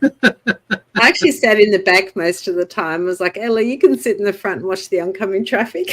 I sat and hid in the back. Yeah, that was pretty good. Yeah, there we go. There she is. Good picture. Love it. Oh, So cute. photo bomber. Yeah, it's Todd with his Cobra. Imposter. Yeah, there's us in the plane. Sporting And I didn't need an extender, so that was pretty awesome. That's Oh, awesome. fantastic. Yeah. Yay. that was a fun dinner. Yeah. That was the food was pretty good there for sure. I was surprised. I definitely like the Brazilian joints better than just random barbecue places. Mm-hmm. Definitely. Aww. I was saying goodbye. Aw. Yeah. Mm-hmm. Yeah, but as usual, I was closing my eyes because it was so photogenic. And that's my new denim jacket. I got to buy a denim jacket, so first one I've ever owned. Nice. awesome. My non-scale victory. Let's see, where did we eat? So we, Brett, what was that place called that we did the meet up at, the fundraiser? Oh, Or actually, I actually put that together. The fundraiser was Casa do Brazil. Casa do Yeah, it Brazil. was Brazilian steakhouse, but it I They're thought it was independently better. owned, but I think they're opening Yeah, I up thought it was one better up in than Waco. He said. yeah. So it was that. It was Fogo de Chao. We went to the Salt Lick, some of us, which was pretty good, but not my favorite out of all of them. And what was Three the Forks. Three Forks. What was the place where that miserable little place we had to cook all of our own little scraps of meat on a little tiny mat? There's a Gangnam Korean barbecue. Yeah, KBB. Gangnam. that was my least favorite out of all of them. Not because the food was all right, so but they funny. give you little postage size stamps of meat, and then they give you like a tiny little grill that seems like it's got a couple of big lighters under it for heat. You're supposed to cook all this meat for like 12 people. I'm like, no wonder it's all you can eat, because it's, how much patience do you have? How much time do you have? To cook these little crappy postage. I was eating them raw off the plate. I was like, I don't even care anymore. That's so funny.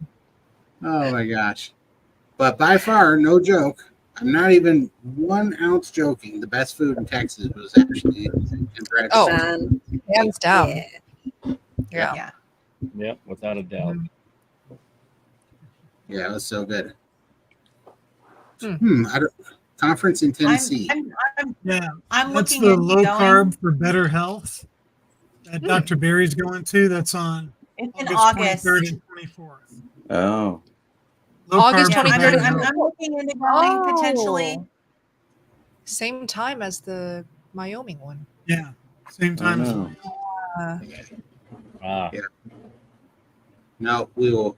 Oh, hey, Alyssa's here. Hi, Alyssa. We met her in Texas. Hi guys. Oh, literally on the Hi, Zoom. Alyssa. Yay. Yay. Hi, Alyssa. Sorry, Todd invited me. Blame him. Don't be sorry. We're glad to meet you too. You're part of the So awesome. part of the crew. It was so fun. I Yeah. just wanted to pop in real quick and say it was so nice to meet all of you. Y'all are so nice in person, and Max too. Even Todd? Another vote for Max. Yeah, it was Even wonderful Todd. to meet you. Yeah. Yes, Lynn and I had a lot in common with our histamine issues and whatnot. Yeah, it Mm. was really nice to be able to sit down and chat with you for a little while. Yeah, it was super fun. And she got to go to what is that place? The Mothership with us. That was really fun Yep. too. Yep. We went together. That was fun. Yeah. What Hey, is Alyssa, I was wondering, that you remember that little green stuff that they put on your steak or I don't remember if it was steak or lamb. Yes, it was the ribeye cap. Okay, did Right. that cause any problems for you? Like, were they able to get all that off? Yeah, I was really surprised because it looked to me like they made a whole new ribeye cap for me. I don't think that they just put it on another plate, and I didn't have any issues the next day even. I was feeling fine. So That's Mm. awesome. It's great. what did they put on there? Was it like some of that mint jelly stuff?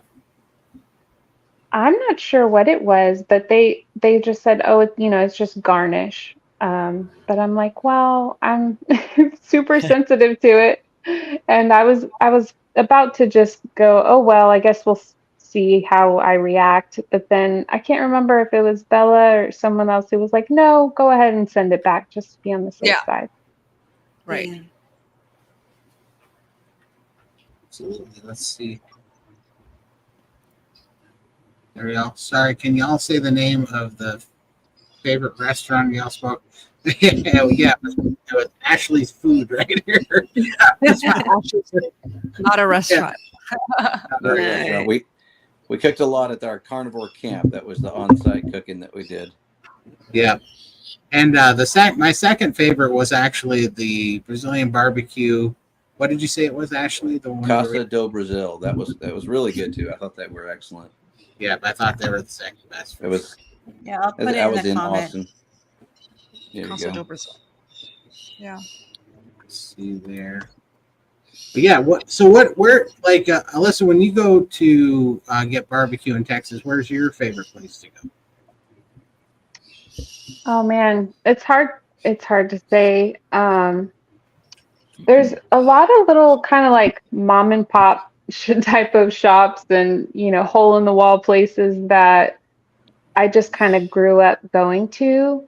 But so there's Elgin barbecue is pretty famous. It's kind of like north Austin.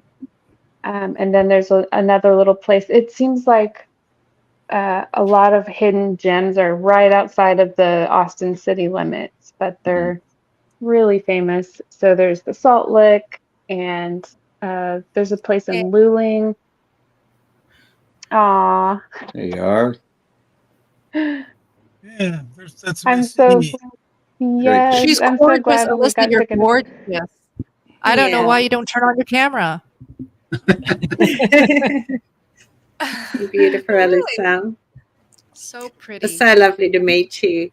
Yeah. Yeah.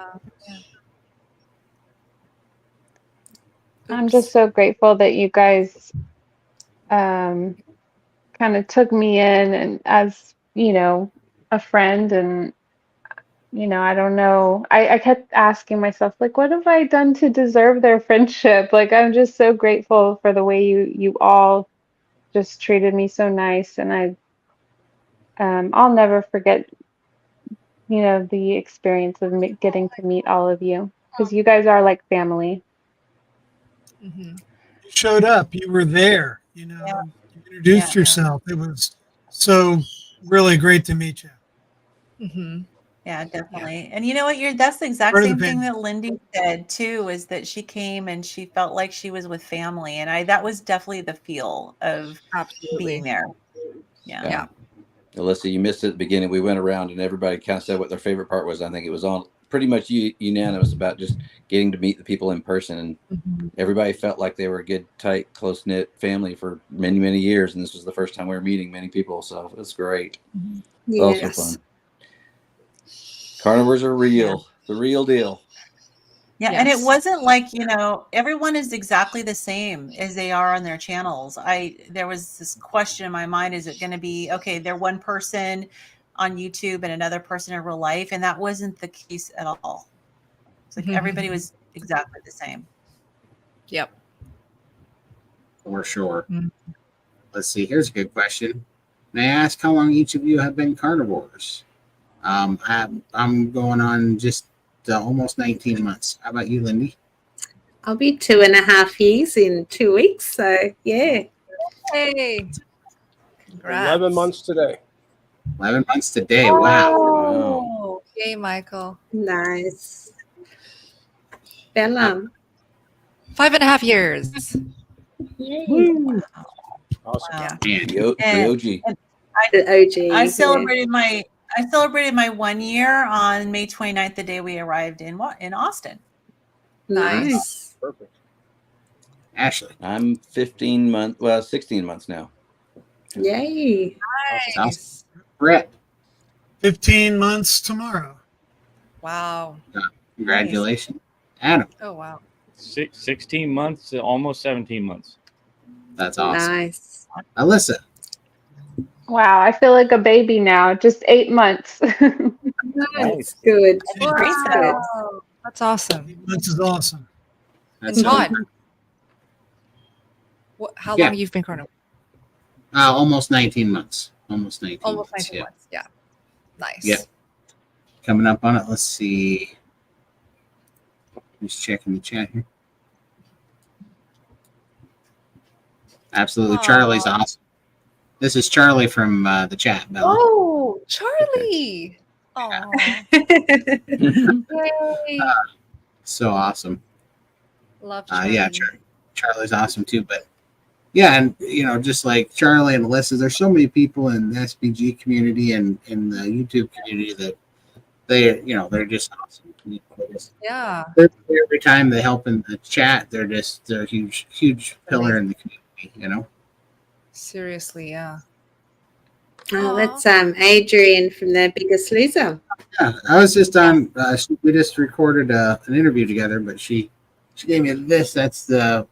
She's the biggest loser carnivore. Biggest loser carnivore. Right. Oh wow. Yeah. Yeah, definitely go check out her channel. Yes, lovely. There's Russ. Sick Buckeye, go check his channel out too. Oh yeah, he was so funny. There's Daryl. This is Nola Carnivore. Daryl and his wife. Wow. It's Meeting Wellness, Christy. Yep. Christy. Yay. My flight got delayed. I got to hang out at the airport with her for a couple hours until she had to get on her plane. So we actually talked for a while, and then we called Ellie from over in Tampa and talked to her from Nourishment Redacted. Mm-hmm. Did a little video chat with her. It was fun. Great way to kill some time with some friends. That's awesome. Oh, There's yay, Annalise from Meet and Yeah. Marriage. And they're the Meat Sisters. Yeah. so beautiful. 3 of them. Everybody's Yeah. got big jean jackets now. Yeah, looking good. We're one of the cool kids now. Got a hat and a jacket. Yeah. I don't know how you guys did it. It was so hot in Austin. You're lucky I wear clothes at all. Here, here. Same here. God, when we went to Three Forks, that's what the steakhouse was called, right? We all sat Yeah. down, Yes. and I was shocked at how much cold sparkling water Todd drank. Oh, I was You going to ordered take it how down. many bottles? Like 3 bottles, and they did not make it long. Wow. I took down like 2 glasses. I was sweating so much. I was dying. When I was in that shooting range, it was like an easy bake oven in there. It was about 195 degrees in that place. I turned Yeah. purple. You brought me some wet paper I towels and saw saved Todd my was life. turning purple, so I ran to the bathroom to get him some wet paper towels, and then I gave Oh. it to him to wipe his face. Oh, Yeah. I was so hot. I'm not even kidding. I felt like I was getting dehydrated in there. It was like I was going to turn into jerky if I stayed You in need that to place. put a bag of ice in your hat, man. Dude, Yeah. I don't know what I needed. I needed to go find the cold plunge booth that Max was in and just like ride around in that thing the whole time I was there. It was so Little floaties on, yeah. yeah, like I didn't. yeah, I the shot whole- one. I shot one time and I was like, I couldn't even see. I couldn't even concentrate because I had so much sweat in my eyes. I'm like, I'm done. This place is too hot. Oh my Oh, yeah. god! When I came home, it checking was- his temperature back home. Yeah, seriously, it was snowing when I came home. Wow. Yeah, I was like, thank God, it's cold. Yeah, it's so bad. It almost snowed. It almost snowed like 2 nights ago here. It was crazy. It called for That's nuts. no, I know what's nuts is Montana has the largest temperature differential in a 24-hour period. It's like 107 degrees in 24 hours. Temperature changed. Like, yeah, it went from like negative whatever to like positive like 90 or I don't know what was it, positive like 80 degrees from like negative 24 degrees or something crazy. Wow. But yeah, Montana holds the record for the largest temperature differential in a day, but it always cools off at night. Texas did not It cool does. off ever. Yeah, Yeah, never. Yeah. no, It cools down at night. it does A not. few degrees. Not by Washington standards. No, Very, you very were never going to break. I would walk outside in the morning at 5 a.m. and my glasses would go fog up. I was like, yeah. what? Oh, That's true. it was so rough. Oh, But yeah. the I And human this checked was factor just the very, What's that? oh, I was Go ahead, going to say, this is just the very the beginning of low- summer. Oh, yeah, go the ahead, low Alyssa. was higher than our high from Washington. Yeah, absolutely. What'd you say, Alyssa? Oh, I was just saying that this is just the beginning of summer, so it's Yeah. nowhere near as hot as it's Yeah. gonna be. She's I not know. lying. Y'all really came at a good time. It was not bad. Which brings me to my follow-up question. How do you do it? Why? Oh, why and how? Air conditioning and swimming pools. Oh my gosh, you guys. And But the yeah. prices on meat. That's why And they're the all price down, right? on me. That's for sure. That's for sure. There you go. Why? Well, I could tell you that I would. Yeah. Bella's not lying either. I did drink 3 of those things within about. Yep. I don't know, 15 minutes. It was probably 96 ounces of fluid just to come back to a normal place. Because that shooting Yeah. range was hot. Yeah, exactly. oh, yeah. And next year it's going to be in Florida, which is even more humid. Humid, Oh yeah, Right. way more Right. humid. but it's in Yeah. September, right? September. September. Yeah. September. That'll, Yeah. still, that'll still be hot and humid. It's I don't still even hot. under- Season too. I don't even understand what more humid means compared to what we see, because there were some days that I looked on the index there and it said that it was like 89% humidity some mornings. So Uh-huh. can it get That over wasn't 100? Oh yeah, it'll get humid. to 99 in Florida. Oh, it'll get And then worse. it'll rain for 10 minutes and then stop for 10 minutes and then rain for 5 minutes and Yeah.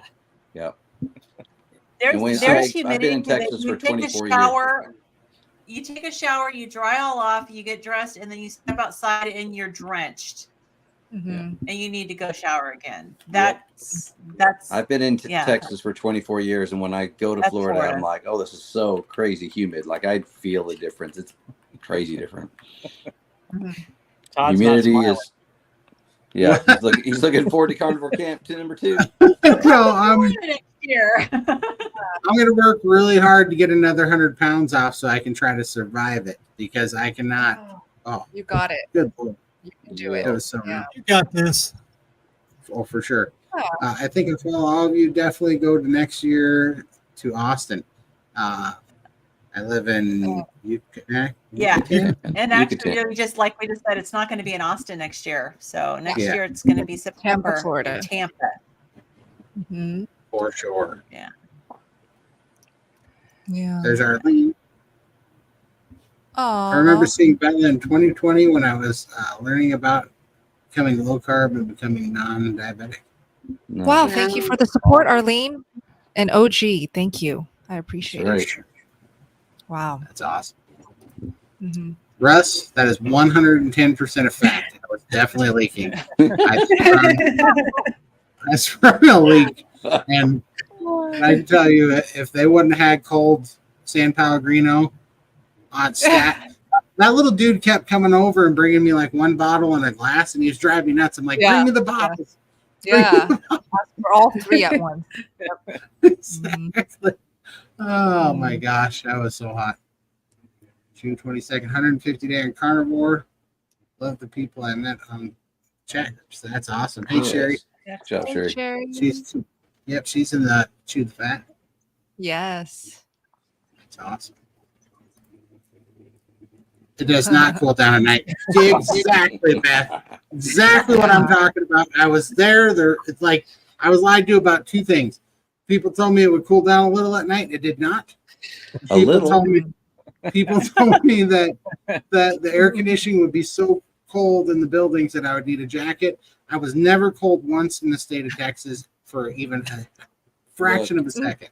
The high was 94 today, and look, it's only 84 right now. What's the humidity? What's the low? The low is 76. So it'll cool down a little. Okay. 76 is too hot to sleep in. Yeah, so the sky might be 76, but this ground is still like 140. Pavement's all heated up. Yep. That's the problem. It's funny. Oh my goodness. Yep. Tonight in Austin, it's only going to get down to 78. How do you sleep in that? It's so bad. Air conditioning. Air conditioning. Yeah. But the Well, good thing guys- about humid weather is it's good for your skin. Have you guys noticed? is. Very good for your skin. It was actually. I gotta admit that, which I couldn't believe I'm admitting that, but because I detest humidity. But when I got home, I was like, it's a small part of me misses it a little bit. Yeah. Skin is hydrated and supple. Right. Russ, that is not fair. I'm not hysterical. It was that hot. It was very hot. Oh, That's funny. Well, hey Next guys, year I'm going to for- hop off. thanks for coming on, Alyssa. Love you, Appreciate that. Alyssa. Bye. Hi, Good to Linda. see all of you. See ya. See you. See you soon. We do this again next year, we'll have to get a place either near the beach or with a pool. So, Yeah. Yes, something. We're gonna have to find something. We're gonna need some help for sure. It had a cool little river behind there that I was kind of excited about until I saw it. It didn't look really great. Yeah, to it didn't show look me, so. appealing. To Florida one time. Oh wow. That was me in Texas. My hair was frizzy. My hair was frizzy the whole time. Yeah, mine Yeah. still I wanted is. to ask. I wanted to ask Bella what she does to get her hair so shiny and straight. Butter. Well, my hair is naturally stick straight. Naturally stick Okay. straight. How do you get it So so when shiny? I think it looks shiny because it's very dark in color. So when there's light in the room, the darkness just kind of reflects light. But carnivore, I think it's the butter. It's the butter. Yeah, I think it's the moisture from the butter and the hydration. I don't put anything on my hair. I only use shampoo. I haven't gotten to the level of no shampoo, just wash with water for my hair. Just shampoo though. I let it air dry. And that's it. I want to know what brand of shampoo Todd uses. Todd uses that white foamy Gillette stuff. That's my favorite shampoo. It really gets the stubble out of there. Let's see here. Frankie Carnivore John says autumn 1973 in Roundup, Montana, 78 degrees Fahrenheit at noon. 8 p.m. it was 30 degrees with 6 inches of snow. Yeah, Wow. that's a fact. Whoa. That's how fast. Wow. That's 8 hours crazy. later. Yeah, that's what Montana's like. So we pull down, as you can see here. It turns to winter. That's what you mean by cool down. Okay. Season. Yeah. 5 degrees ain't See, it's enough. all how you define cool down. Exactly. A little. Question: did most of you find Carnivore through Dr. Ken Berry? That's a good question. I did. Where? I did. I found Carnivore through Kelly Hogan and Sean Baker. It was like an episode on Baker's podcast featuring Kelly Hogan. This was like 5.5 years ago. Well, I was doing some research before 5.5 years, so like a little bit longer than that. And back then, there weren't that many women who were talking about their carnivore stories. So I really appreciated Kelly Hogan talking so openly about her carnivore story and healing her disordered eating, wanting to get fertile again. So I always credit the beautiful Kelly Hogan. Yeah. How about I you, didn't Lindy? find it through. I didn't find go it ahead. through Barry either. I was following Dr. Mindy Pelz and really looking at intermittent fasting, particularly for women. And I listened to a podcast she did with Dr. Saladino, and that's how I learned about carnivore. Nice. Dr. Berry for me, and then I found Bella. Rest is history. There it is. Yay. Barry and Baker for me. Nice. How about yours, Ashley? I heard about Carnivore from a friend actually who told me about it at first, but he directed me to Dr. Berry to watch the first videos, and then I just got lost in the YouTube rabbit hole and watched everybody much as I could. But I love Dr. Berry. His simple breakdowns are just the easiest to follow. I think that's why so many people can quickly catch on, because he does such a good job of just not complicating things and makes it simple. Yeah. Yes. How about you, Adam? Actually, Joe Rogan. So he has the same autoimmune condition that I have, vitiligo, and he said that carnivore diet reversed his vitiligo, at least somewhat. And I thought, what the heck is carnivore diet? So did a Google search and found Dante from Ferrigno Freedom. Nice. And Dr. Berry confirmed it. You know, he's the actual medical doctor. So that's all I needed. It's off to the races. Right. Brett, did we get to you yet? Sorry, I was reading the chat. Brett didn't say. Not yet. I originally heard about keto in 2017 from Dr. Berg and watched his videos. Then I found Kelly Hogan, other people. And then I found out about carnivore when I decided to go back to carnivore. It was Dr. Berry. And Bella, too. Aw. Honored. Thank you. Yeah. Yeah, I don't know. I was keto. I don't remember I know I can't remember who the first person, I think it was actually Joe Rogan, Sean Baker, but the thing that actually made me look at it really hard was actually, when I think back on it, where I was like, okay, I'm going to give this a try, was actually Jordan Peterson, because I was a huge Jordan Peterson fan, and I was like, okay, he's pretty much the smartest man alive, and he's doing it, so that takes away all my other questions. So then there was that, and then I went down the rabbit hole, and I think somewhere in there, Laura Spath turned carnivore right at that end this time too, because I was watching her in the keto realm of things, and everything just kind of flowed from keto to carnivore. It just was the natural progression, you know. Mm-hmm. Yeah. You guys ever get the pull of a good confusion? You guys ever get the pull of Food confusion? Oh, I don't know what he means. That's many ways of eating, working different people. Oh, I guess got you. I think it's like, high fat, low fat, high for you. protein. Yeah, lots So many of different approaches. ways. Oh, is she referring to like different types of diets or different types of carnivore approach? I bet it's probably different types of carnivore, because I get it. You know, somebody will say, like you're saying, eat low fat, and somebody will say eat high fat. Somebody will say, count your macros. Don't count your macros. Right. Sardine fast. Yeah, so many different things out Oh, there. she I says just do different it. types of diets. Okay, I got you. I got you. Yeah. I don't know, man. It's because they're actually just in a couple of. They're in a cup. There's really only 3 diets when you really think about it. There's like the high carbohydrate and plant diet. There's like all the calorie restrictive diet. Yeah. Yeah. And then there's like the calorie restrictive diets, and then there's like the carnivore diet, and then there's spin-offs of that. But you know, keto carnivore, you know.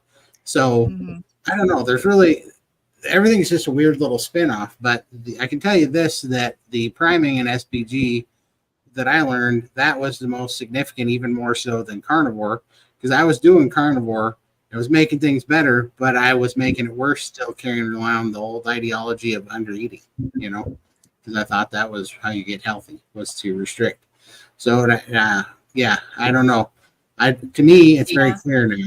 You know? Well, you know, even under the carnivore umbrella, there is definite variation when you listen to different people. And, you know, the approach I've taken is just to really try to tune into my body and listen to what my body tells me.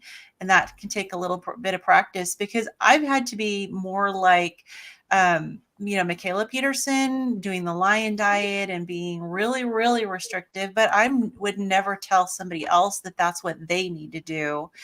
And, yeah, I think it's really important to just learn to listen to your body. And you know, I found that my body will tell me if it doesn't like what I'm eating.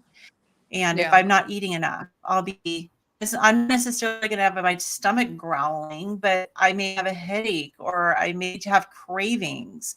And so I just really tune into your body, and your body will tell you what it likes and what it doesn't like. And I've found what I can and can't eat that way. Mm-hmm. Yeah, I get a lot of comments under my videos on Instagram as well from people who are clearly not supportive of carnivore, who say things like, oh, I've been on a vegan diet for 5 years now, and it's been working great for me. So I get why someone like Lynn would feel lost and confused by the overload of information, how there are people who are so supportive of the vegan diet, and then there's this whole camp of people, us, who think carnivore diet is the way. I think at the end of the day, the beauty of it is you get to find out what works for your body. And you will not know the answer until you try it. So give carnivore a try.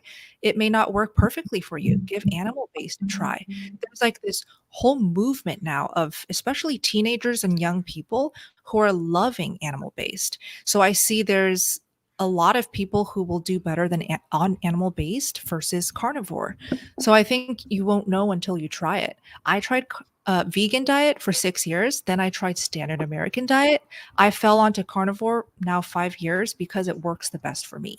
So I think the takeaway is try it, see how you feel, and then come to a conclusion. rather than listening to what everybody is saying, what works for them, and feeling so overwhelmed. Yeah. I think the only thing I would add to that, and that was very well stated, Bella, but I think the only thing I would add is just that to me, it was learning so much more about the processed foods and the sugars and how that impacts us. So, reading those labels and understanding what different things are in there. And for me, as a type 2 diabetic, having some major issues there, I had no idea how much sugar was in all the crap I'd been eating. And so getting back to a clean way of eating and eating meat in a clean way was super simple. I love meat. It was just, so to me, it was, I hate to say it, it was easy to do because I didn't have to calorie restrict. I wasn't counting anything. And I've said this before, if I had to do all of that, I would struggle with that because I just was too lazy to worry about it. Right. And then until my health got very serious, and then I had to do something. So, but I think that was the biggest eye opener to me, was learning that everything's on the grocery shelves is not necessarily as advertised good for you, heart healthy, all the other garbage that we see on the advertised boxes and labels. Read the labels, read the ingredients, and understand what's in the food you're eating. Yes. 100%. All right. Carnivore helps with so many different metabolic issues, and we all have our own different metabolic issues here on the screen, and it's helped with all of them, and that's where kind of our paths are crossing.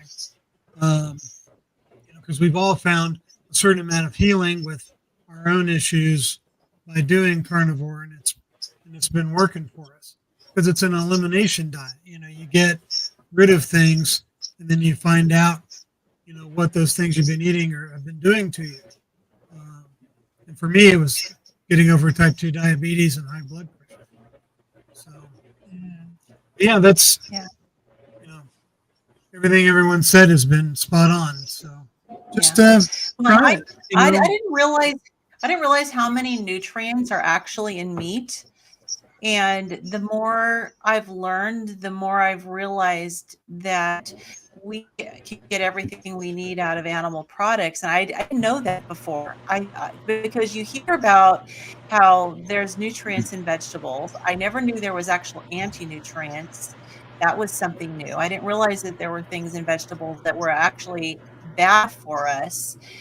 And so it's once you learn and once you really dig in and you start learning, and you can get everything you need from animal products, and they're not going to contain those anti-nutrients that are going to hurt you. It really helps because it's more than just eliminating. It's also feeding your body what it needs and getting rid of the toxic foods and feeding it what it actually needs. So you start to heal. You want to know how carnivore is the right way to eat? Is there's no waste. You're not going to the bathroom and putting stuff out. Your body is absorbing everything, and the waste that you do have, it's so small. So that your body's burning it and using every ounce that you're putting in. I know that is the best point. It's just like when people, and now it's so clear to me, but when people find out that you don't poop but every 3 days or something, they get worried for you. It's like, no, that's what it turned out. Having Taco Bell poops every 2 hours is not normal. Oh my God. I love talking about pooping or the not pooping on Instagram, especially because it triggers the people there so much and it's so entertaining. And I also say, guys, I don't fart anymore. And they just lose their minds. But it's amazing. It's amazing. Yeah. It's so fun. It is really funny, though, that they're arguing to have the runs and be flatulent. You're like, you're not healthy unless you smell like a dead dog and you're taking a crap every 5 minutes. And the argument is hilarious now. On the other side of this is so funny to me. Oh my gosh, that makes me laugh so hard. That like people will argue with you. You need to poop more. And it means, it's like, oh, do I? Yeah, gas is normal, huh? It's so funny. Yeah. It's one of my favorite things for sure. Carrie and Barry. Nice. Carrie and Barry. Awesome. Dynamic duo. Oh, yeah, me too. Please let go of Captain. Never again. Never again. Unless you're trying to gain healthy weight, then fine. That's actually a good thing to make sure you're eating enough. Yeah. Yeah. Well, and I see a little bit of a point because I get it. Like when I was trying to prime and do some stuff, that's a very good point because I was like, I don't know how much am I eating. Like you really get a little bit off because you really don't. Yeah, it's good to have at least one baseline so you can create a visual, so that you can just kind of see it a little bit better. And then, but you don't have to every day. Absolutely. You have to do it regularly. Yeah. Exactly. I saw Kelly Hogan 5 years ago, and on August 29, 2023, really touched by Jordan Peterson and his daughter, Joe Rogan, and started the next day. I studied all you guys here 3 to 4 hours daily. Wow, that's awesome. Oh, wow. Yeah. Thank you, Arlene. Wow. It's incredible. All right. Yep. Keep the main thing. High fat, protein, low carbs, whatever it means. Yep, for sure. Yeah, definitely. Yes. 100%. One of the great things about the carnivore community is there's so much good information out there, and it's free. Just take your time and get out there and watch those videos. Like she said, 3 or 4 hours a day, and you'll find your way. Absolutely. You're muted, Michael. Oh, Michael. Okay. Everybody's journey is different. Look at all of us on the screen right now. We're all different people, so everything's going to be different for all of us. Some people need more fat, some people need the iodine, some people need less salt. It's a mixture. So you got to find out what works for you, and you got to have patience when you do it too. It's not overnight thing. It's going to fix you overnight. It takes time. You got to get rid of everything that was bad in your life before. Yes. But the change will come. Look at all of us with how many things that we've all cured. The top row, how much weight the top row has lost. Mm-hmm. Okay. So so awesome. Amazing. Yeah. Inspiring. I've been keto 5 years following Dr. Berry, then found Carrie 30-day carnivore video. Began watching him. Nice. Awesome. His 30-day video has inspired a lot of people, and I know that's what pushed me over the edge too. I was doing carnivore, but I was like not sure of everything. But when I saw his 30-day video, it was like, I'm all in, done. I don't need anything else. When I saw all the stuff that happened with his video, that inspired me. I know I've heard a lot of comments like that. We all met Carrie in Texas. Go ahead. Yeah, I was just going to say, I met Carrie in Texas for the first time in person, and his daughters, his beautiful daughters. He is so kind, so sweet, and so handsome in person, I have to say. I'm like that Todd guy. Very good. My husband's lost 50 pounds in 9 months. That has been on the carnivore diet. He's still going and feeling better. I'm doing better. It's amazing. Absolutely. Awesome, Arlene. Congratulations. Yeah, carnivore diet is the closest thing to a miracle pill I've ever had, for sure. True. I know if I didn't find it 11 months ago, I wouldn't be here today. I believe that. Me too. I'm amazed how much I have healed in my old age. If only we all would have known it when we were younger, huh? No doubt. And I'm not with Lisa, but I'm amazed because my parents are both 78 and 79. I'm amazed at how many folks start at an older age and are just seeing these incredible stories of healing and high energy and memory coming back and different things that are just, man, it's like you said, Michael, if we had all known about this earlier, I mean, just think how much different our older generation would be right now. But I'm so proud and excited that so many of the older generation are hopping on and giving it a shot because they're seeing some incredible results. We knew. See, back then they knew. Go look at pictures from the 20s, the 30s, the 40s, the 50s. It all changed because the food industry changed and they start pumping out all this fake food, all this processed junk that they start doing. It happened in the 70s. Right when I was growing up, I saw the change. I saw the weight gain. Yeah. That's what happened. Sure. Yeah, what's the adjective that wisdom is wasted on the youth or whatever. Or yeah, there we go. Yeah. Yes. Talk about SPG program.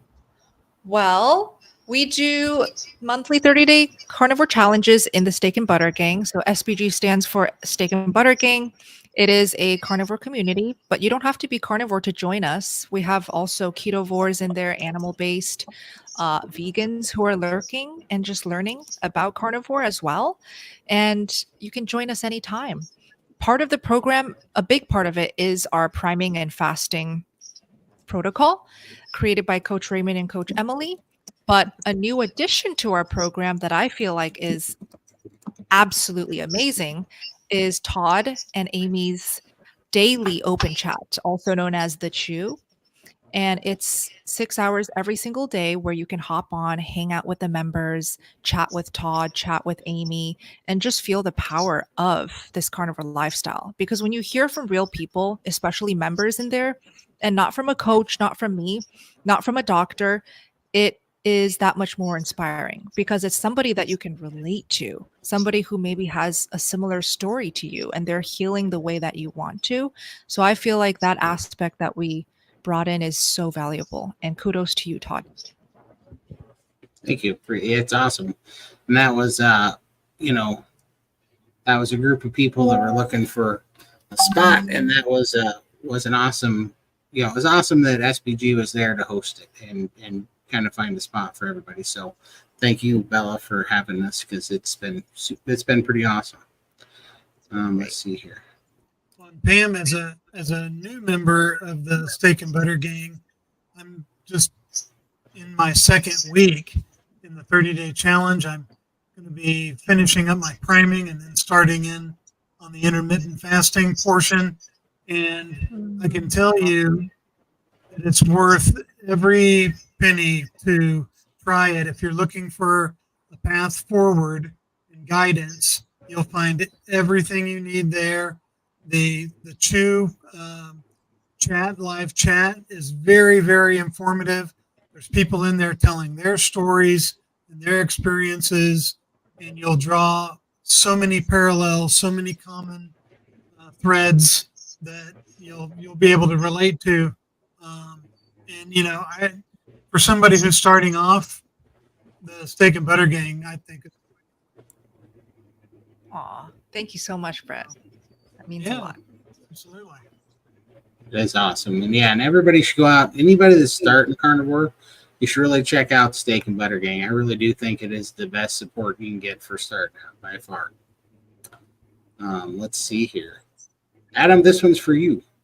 Oh. So, Adam, I have some really good news on my liver health. It seems the carnivore diet has reversed portal vein hypertension. Sweet, Scott. That's awesome. That's huge. That is absolutely incredible. And you've been working really hard at this, and I'm just so proud of everything you've been able to accomplish with this, Scott. I mean, carnivore is the way, right? Yeah, and that's no small thing. I mean, I was a GI nurse and a hepatology nurse, so I understand the importance of that because when you're dealing with portal hypertension, you're talking about major issues with liver cirrhosis, esophageal varices. It is serious, and so that's huge. That's one more thing to chalk up to the carnivore diet. Yeah. I keep finding more things all the time. There's another one. Yeah. Right. That's awesome. Yeah. That's good. Low carb. Yep. Code word for carnivore, low carb. I think Dr. Nelson is quoting himself here that the sugar is So it true. couldn't be more right. Good quote. 100%. That's awesome. Yay. Good. Thank you. Huh. Lose weight and gain health. Did all you fast, lose weight, and gain health? I fasted to heal was the biggest reason I fast, specifically lymphatic issues. Mm. Yeah. I wouldn't say from my journey I fasted to lose weight and gain health, because before fasting, and more important than the fasting, is I ate enough finally for the first time in my life. And you can call it priming, you can call it just eating more than you ever have. You can call it doing 3 meals a day, 5 meals a day. For me, it was 5 meals a day to feel like I was eating enough. So I think that's actually more important than doing the intermittent fasting portion of your health journey, is to first get that nourishment down. And I think Raymond said it earlier today in the meeting. He said most people just cannot fathom the fact that you're sick, you're weak, you're not feeling great because you're actually malnourished, not because you're overweight or you're eating way too much than you should or that you're over exercising. The most important part is that you're malnourished. So just eat enough first. Yeah.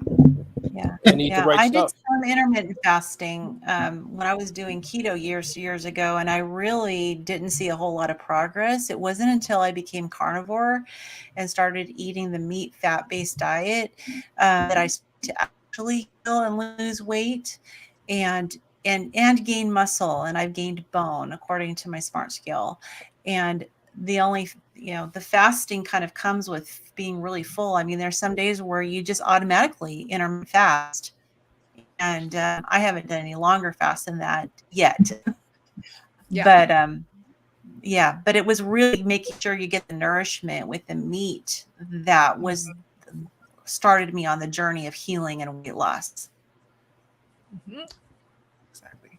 It's awesome. Well, yeah, and it's it is a it's hard to get your mind wrapped around it, especially if you're really overweight, especially if you're 5, 6, 700 pounds.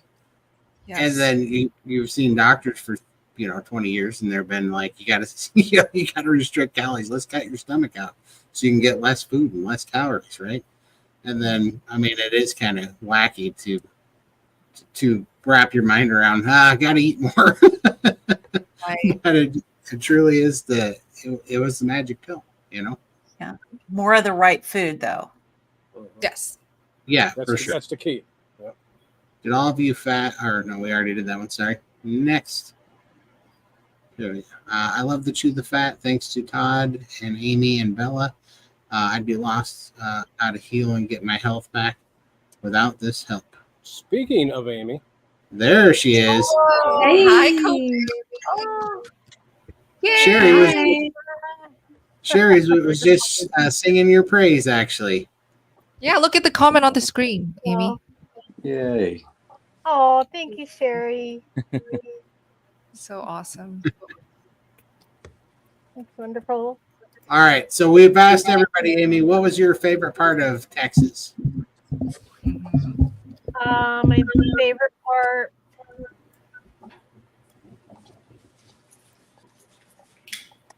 I think my favorite part was Fogo de Chao and meeting all the members. Because I mean, that was pretty powerful. There were quite a few women that talked to me there, and then before and after, like just randomly in the exhibit hall, who started crying. And so it was very touching because I didn't recognize them at all. They're people I didn't know. And so, you always like think, well, so, I connected with so-and-so, I knew so-and-so, but these are women I didn't know at all. So that was pretty wild. And that was really neat. And then, of course, meeting Todd and Lindy and Bella and Max. Oh, look, there's Missy. Yeah. Love it. Yeah, Melissa. She actually hopped on the live earlier. Oh, good. That's good for her. Camera off, though, of course. Oh. I just don't understand. She's so pretty. She's so shy. Hi, Yes. Michael. I think she's a CIA operative. I'm just going to put that out there. Could be it. Hi, Ashley.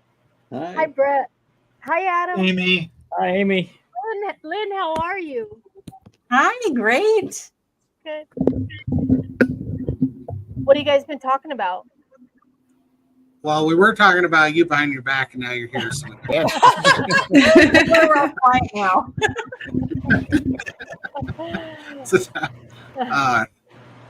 let's see. Everybody, I'm just going through the questions. We all answered this. How did you find Carnivore, Amy? I found Carnivore because, well, I always heard Amber O'Hearn talk about it when I was paleo, like a decade ago. So I had exposure to it there, but I never tried it. And then when I had kidney disease, I came across some strange, nerdy dad on the internet making YouTube videos about how he healed his kidneys with ribeye.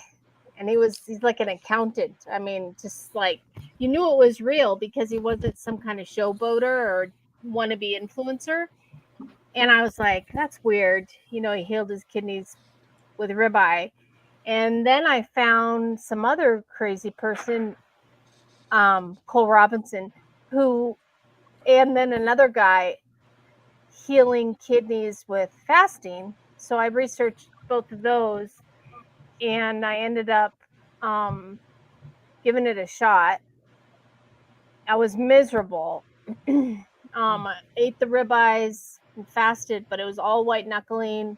I didn't know how to cook the steak very well. It took about eight months to reverse my numbers. And after that, I got cleared with my blood work. And then I gained it all back, plus 30 pounds more. Got really scared. That took 9 months. Got really scared, realized that I had a big problem and my kidney disease was probably going to come back. So then I decided to go full bore. I did it by myself for 3 months, and then I found Steak and Butter Gang, and that sealed the deal. Because in Steak and Butter Gang, I really learned how to eat it and not be miserable, how to fast. So Steak and Butter Gang, super fan. That's how I found it. Love you. Love Awesome. it. Your hat's so cute, Lindy. Oh, thank you. It's actually Ella's. We swapped. So cute. I love Ella too. How is Ella? She's at work at the moment, but she said to say hello to everyone. So, yeah. Does she have a little boyfriend? Oh, it's cute. It's Brett and Ashley. Oh, it's not official, but yeah, kind of. Oh, yes, we were making a reel together. That was fun. I love that. Oh yeah, they made It's actually a video. That's there's a video. Actually. You can find it on Instagram. Oh, so awesome. Carnivore Camp at its finest, right there. That's right. Yes, that was so fun. Man, I love that food. Yeah. I'm hungry, Ashley. Too. I'm sorry. Do you ship to Chicago? That's what I want to know. I love that Dr. Baker wore that not vegan friendly shirt in the airport the next day. Yeah. Not vegan friendly. those are great pictures. Oh, This lady on the left is awesome. Her name is Dr. Nicole Hewitt, and she has a brand new channel called Dr. Nick and I See Medicine Women. And because we were packed out at the meetup and didn't have any room, her and I were the two last to get seated. So we got seated together and we got to talk the whole time. And she is absolutely amazing. She's hopefully she's going to get a lot of subscribers on her channel. She just started putting out videos. yay! What was their channel again? Dr. Nick? It's Dr. I'll put it in the comments. Dr. And I don't remember if there's a period or not. So if I don't spell it right, Nick Medicine Woman. Oh, and she has quite a story herself. Nice. Oh, somebody put it in the chat, her channel. But also, by the way, Karen Miles is here, who we were just talking about. Karen, we were talking about your meetup. So you got a shout out for your amazing carnivore meetup. excellent. If you want to put the details, Karen Miles, in the chat so people can go to your meetup. She does Please, meetups yeah. all the time. She's the meetup queen. That's awesome. Yeah. Yay. Oh, D. Lee says I reversed chronic kidney disease stage 3A with carnivore. Wow. That's the same as me, stage Nice. 3. Oh, wow. In months, D. Lee says, in months. Blood test confirmed. Awesome. Wow. Nice. Yeah. How many people are in here? How can you tell? There's 107 in here right now. Oh, that's Nice. neat. And everybody already came in earlier? Was there any nudity? No nudity. We stopped Todd from doing it. He wanted to. I just said that everybody was lucky I kept my clothes on in Texas. It was so hot. It was so freaking hot there. I couldn't take it. But we did adhere to rule number 1. So Do you know rule number 1, Adam? I do not. Do I want to? What's Brett knows rule number 1: no naked people in the chat, unless you're a free range baby. we did have one of those here at this process. Yeah. It was pretty funny. So is that why you had Free Range Baby as your name, Todd? Yeah, loophole.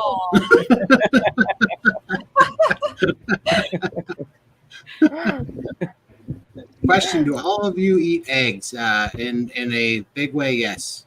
Yes. I do. Yeah. Not as many as Todd. I but can only eat yolks because egg whites are high histamine, and I have Okay. to be very careful because of my mast cell disease. But I do make an egg yolk scramble, and I just add water and kind of fluff it up real good, and it makes it actually pretty good.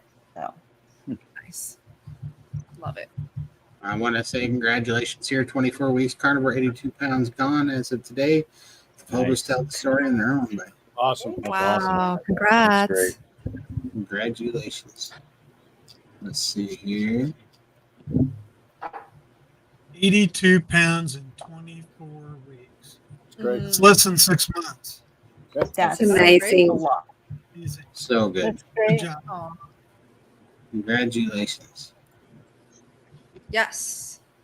There we go. Details. Sounds fun. That sounds so fun, Karen. Work up their appetites and then east.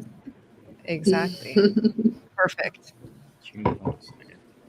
There we go. June 23rd, wow. playing pickleball at 10 a.m. Nice. Oh, nice. Yay. You got such a great energy. Karen does.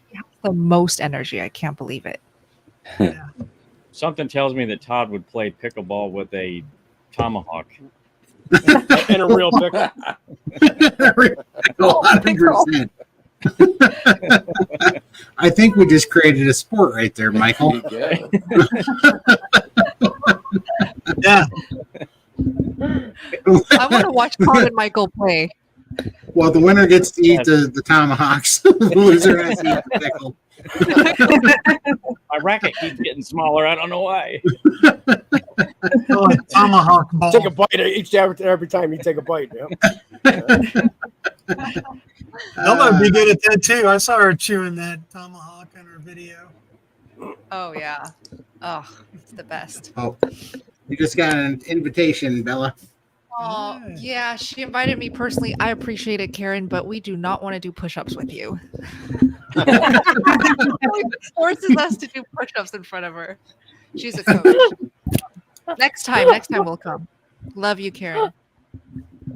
You're gonna make you're gonna make Max feel bad. Push-up challenges you. Karen, say hi to Kelly Hogan for all of us, and we want to see Yeah, her say hi. in Tampa next year at Hack Your Health. She needs to be at the next Absolutely. carnivore camp. She needs to be there. Right? Yes, she does. Yes. Gotta show him pictures of the Ashley spread there that he made, and that should get him people in there. We'll have a tomahawk with her name on it. Right. For sure. That's awesome. You guys have any questions for us? Put a Q in front of them, please, in the chat, and let us know if you have any questions. We got about 30 more minutes, and we'd like to make sure we answer them all for you. Ashley, were you and your wife able to find lots of good meat to eat on your vacation, on your anniversary vacation? Thanks for asking that, Amy. Yeah, it was definitely challenging because of language barrier. My wife is gluten-free, and so it was a little bit easier, but it was very clear and obvious that there was a lot of people that had no idea as she was asking, and they said, yes, this is gluten-free, and they had no idea. So that was challenging. I did really good. We found the very first day, we found a place that just made some hamburger meat patties. So we stuck with that for the every day at lunch. In fact, we had that. And there was a lot of seafood that I tried that was really, really good, but I never knew exactly what it was cooked in. Likely some seed oils and stuff. And I definitely was feeling it by the end of the vacation. So we did really good. Our effort was definitely an A+.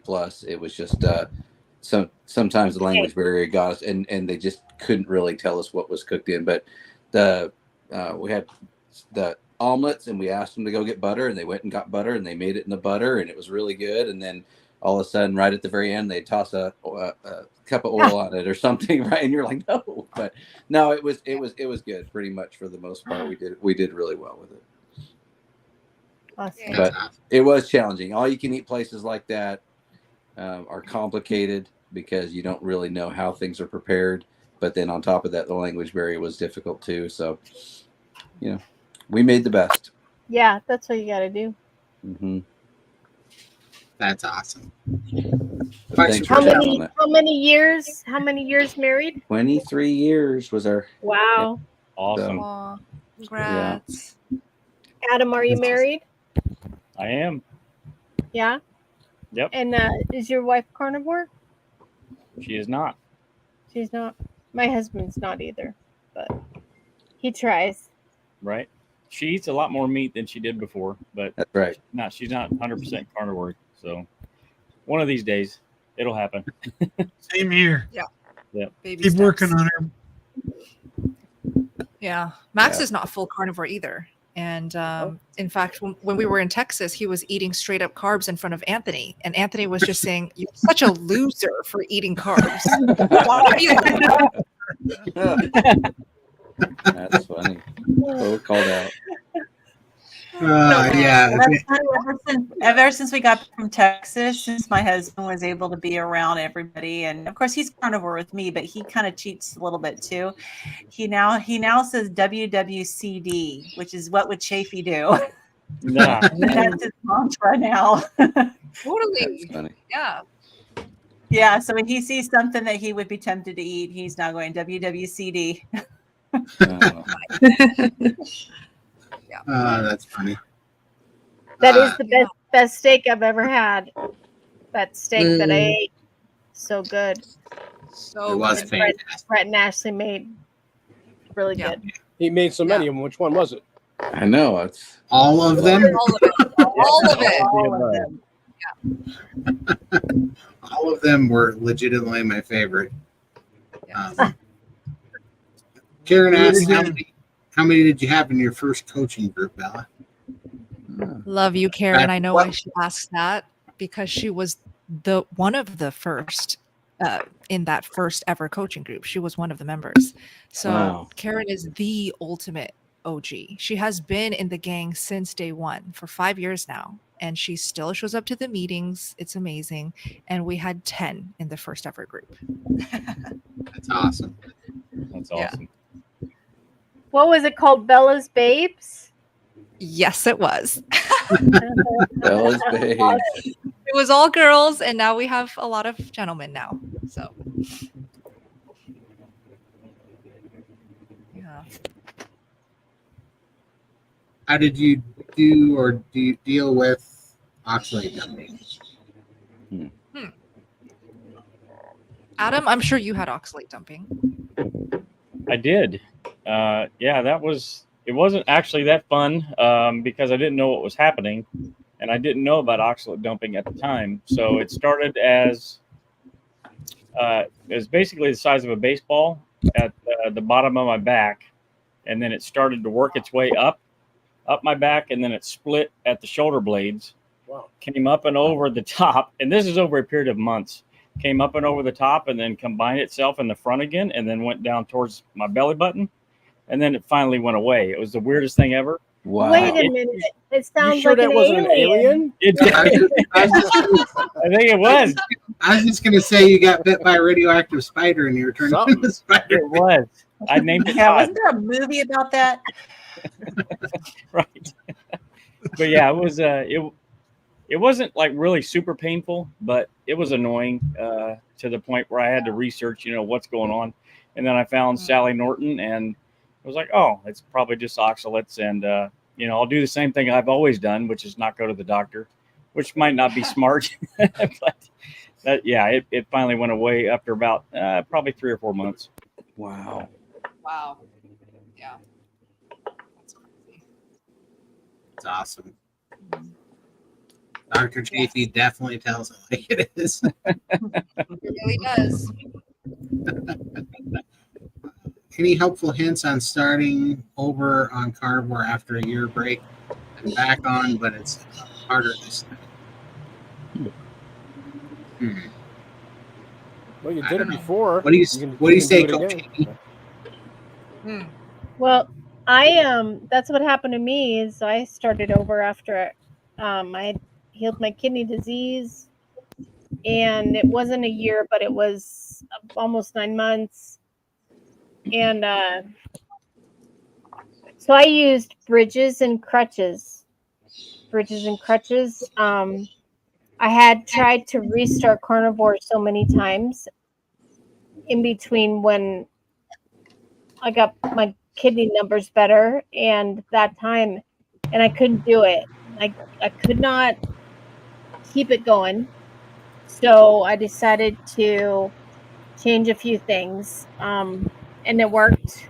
So the first thing I did was I didn't want to deal with the diarrhea. I don't know why, but when you start Carnivore, it's kind of oppressive. I mean, your body's detoxing from all the sugar. Well, in my case, I'm a sugar addict.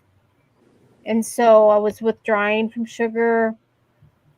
And then you kind of feel sorry for yourself because it's a little rough, to just only eat meat and get adjusted to that. And so it's kind of oppressive. So then if you have diarrhea on top of it, it just feels like hell. So I used lipase, the enzyme lipase. I didn't have any diarrhea at all. I had heard about that, I think, on World Carnivore Tribe, Baker's Facebook group. Works like a charm. The second thing I did was I used flavored electrolytes. And I drank 3 servings of that a day, and it was nirvana. It was like I ate the meat, but then I was so thirsty. I was like, I have to do something about the thirst. Anyway, I really enjoyed that 3 times a day. It kind of held me over. And then the third thing I did was like a little trick for my sugar addiction. I would take some cream cheese, like anywhere from a quarter to a third of a block of cream cheese, and put it in a little bowl and put some cinnamon and put it in the microwave for just like 10 seconds. And I ate it every single time I had a sugar craving for 3 months, which is after every meal. Intense sugar cravings after every meal, when the blood sugar got stimulated, and then in between. So I'd end up eating like a block and a half of cream cheese a day for 3 months to get over my sugar craving, and it worked. Just all that fat, eat it, and I could feel my sugar craving just go straight down. Anyway, those 3 things kept me carnivore until I found Steak and Butter Gang. So I guess what I'm trying to say is the stuff that makes you fall off the wagon, don't ignore them. Find things that solve it, even if it's not carnivore, so you can stay carnivore. Great advice. For sure. Caramel Yes. says she is the OG. She is. Love you. That's awesome.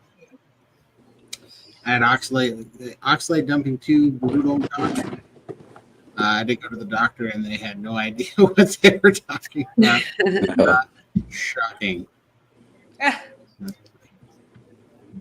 Let's see. Adam, I think you've scared some people. Yeah, it was a little scary. I got to be honest. That is crazy. It was. Yeah. We better stop talking about this, or people are gonna start jumping off the keto or the carnivore. It's got to get out of your system, though. So it's For sure. Yeah. Dr. Nelson had it too. Uh-oh. Yeah. Oh, wow. Yeah. That's awesome. Yeah, but see that I might have been a special case too, because I was eating a vegan diet prior to the carnivore diet, and I went straight into it. So I was eating like a trash bag full of spinach every single day in all these smoothies, and that's the healthy thing, right? It's full of vitamins and oxalates. I didn't know that, so but that's likely what the cause was for sure. Yeah. That's how I knew you had oxalate dumping, because I knew you were a vegan beforehand. Yeah. Yep. Yeah. Well, then that's interesting. You were half right. You should have just left it in the trash bag where it belonged. I think it was 2 rabbits he had in them. Yeah. For sure. Oh man. Let's see. I want to go once around the horn and see if anybody's got anything that they want to shout out that they're working on. Ashley, how about we go with you first? Sure. I mentioned it a little earlier, but we'll hopefully get a DFW, Dallas, Fort Worth, Texas area meetup going on at some point here in the near future. So stay tuned for that once we find a date and get that set up. And I was going to close with an ask or an invite to your 4th of July fireworks display. So I want to make sure we're all invited. Are you going to cook? You are all invited. For sure. I got to see some videos of that, and I'm like, that was epic. Yeah, absolutely. Come on out. Where it's we try to top ourselves every year, and then we do have a 500-gallon smoker you can give us tips on. No, you're sure you got that thing rolling. That's awesome. No, For sure. And thanks for the invite to this. This has been so much fun just getting to catch back up with everybody. I love it. It's so good. I've got my carnivore camp video almost complete. Hopefully I'll get that out in the next couple of days, but it's got a lot of our behind the scenes footage of what we were doing and everything that we all were part of putting together. And so I'm excited about getting that out, but hopefully the next couple of days we'll get that so everybody can see it. It was great. Tell everybody where they can find you, Ashley.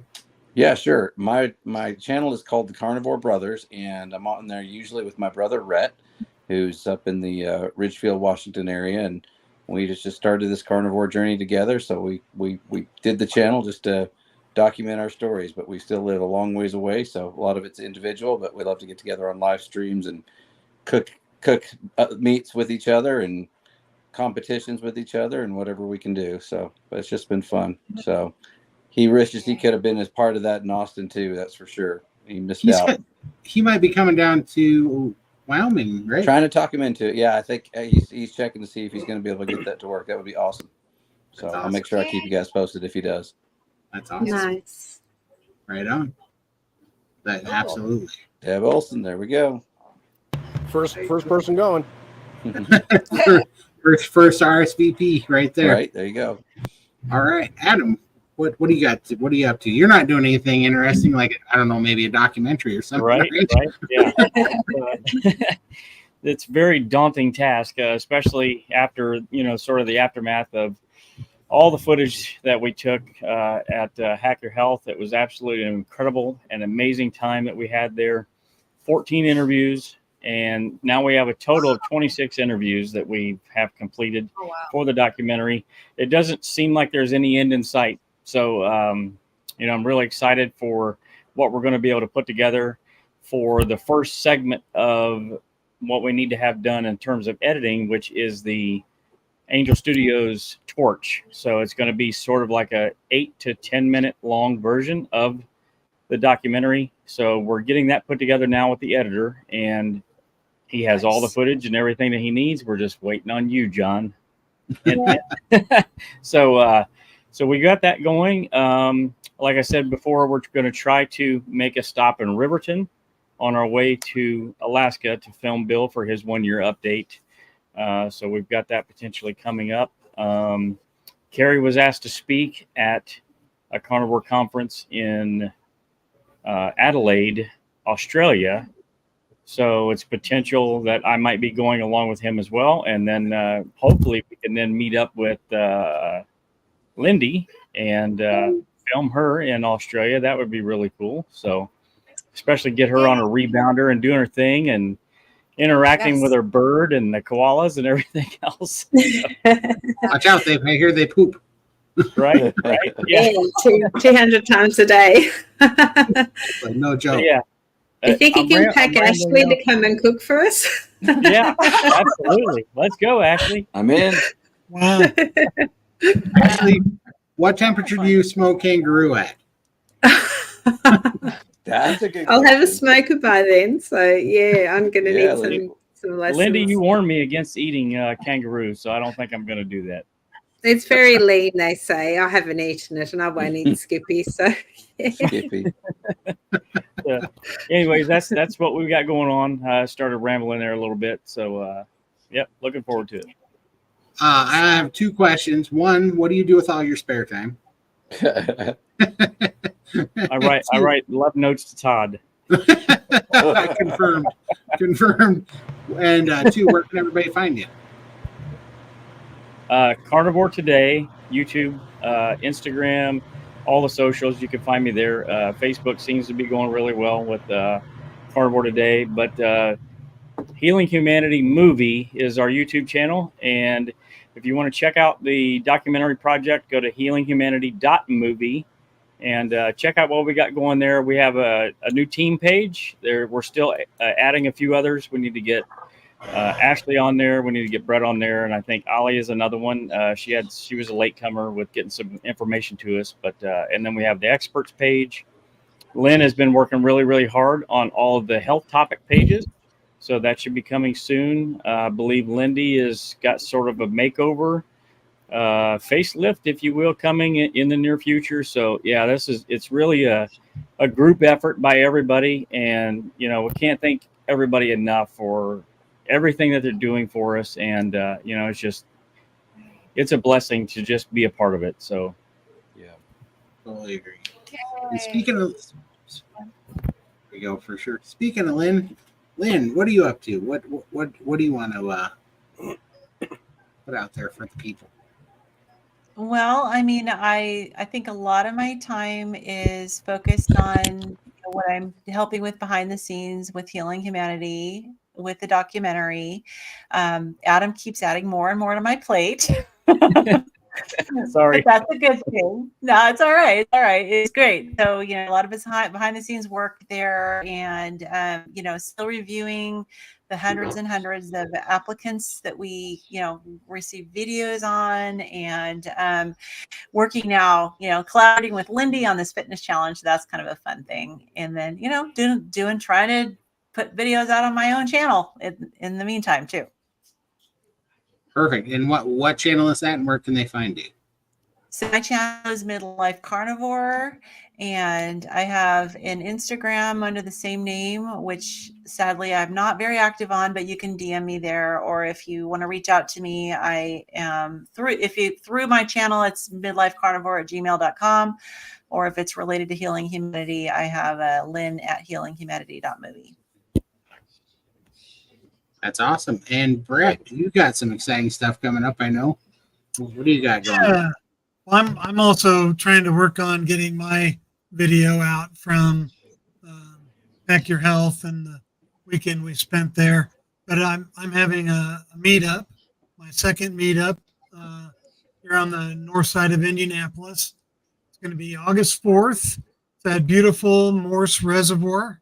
I already rented the shelter. It holds 100 people. It's right on the lake. There's all kinds of activities to do. And this is going to be a bring your own meat and grill it. There's built-in grills there, and we're bringing in a couple other grills. So everybody's going to kind of bring their own meat, and we're going to grill. And we've got the shelter all day. I got it all the way from noon to 9 p.m. when the park closes. And it's just going to be a really great time. There's a playground, and there's a little beach, and you can fish, and there's walking trails, there's volleyball pit. So really looking forward to having a lot of people out. I've already got, as a matter of fact, I just checked my email and have another person RSVP. So I'm up to 12 already, and we're still, several weeks away. So that's awesome. Yeah. So looking forward to that. And I'm also going to make a video soon on my experiences on the Steak and Butter Gang. Wow. In my experience with the first 2 weeks of priming, and then starting with the intermittent fasting protocol. I started right at week 1, level 0, and I'm just going to work through and do the whole thing. So see where I end up on the end. I know I'm going to be in a better place already. So. For sure. Well, we can't wait to follow you along on that. And where can everybody find you, Brett? They can find me at Who's Your Carnivore on YouTube, Instagram, and Facebook. That's awesome. Oh, and let's help Bella get to 300,000 subs. She's almost there. Yeah. Awesome. You're so Almost sweet. there. She's getting That is very awesome. close. So much. Thank you. Speaking of which, Bella, what we're going to start calling you the 3 Gs because it's Steak and Butter Gal, Steak and Butter Guy, and Steak and Butter Gang. What are you up to? What are you up to? Well, like I mentioned, I'm really just riding high off of meeting carnivores in person and getting to hang out with my team. I'm addicted, and I'm already looking forward to the next one, which will definitely be Wyoming. And after Wyoming, Adam mentioned the Australia event. I think it's called Carnivore Collective. Currently talking to the organizer of that event, but it's definitely confirmed that I'll be there with Max. So I will definitely get to hang out with Adam, Carrie, Lindy, Awesome. Todd, everybody who shows up. Cannot wait. And after that, there's going to be a retreat that you all should go to. It's called Meat Stock Retreat by Scott Everson, Wired for Healing. I'll get more details. I'll keep you guys posted. And it's also open to anyone who's watching this live stream to go hang out there, stay at the retreat, connect with all of the carnivore speakers. It's going to be amazing. But you can find me at Steak and Butter Gal, and I'll post all of these meetups events on my platform. So we hope to meet you guys in person. Yay. That's awesome. Love it. Amy. Well, I'm always working on my ass. I don't know if that counts. Me too.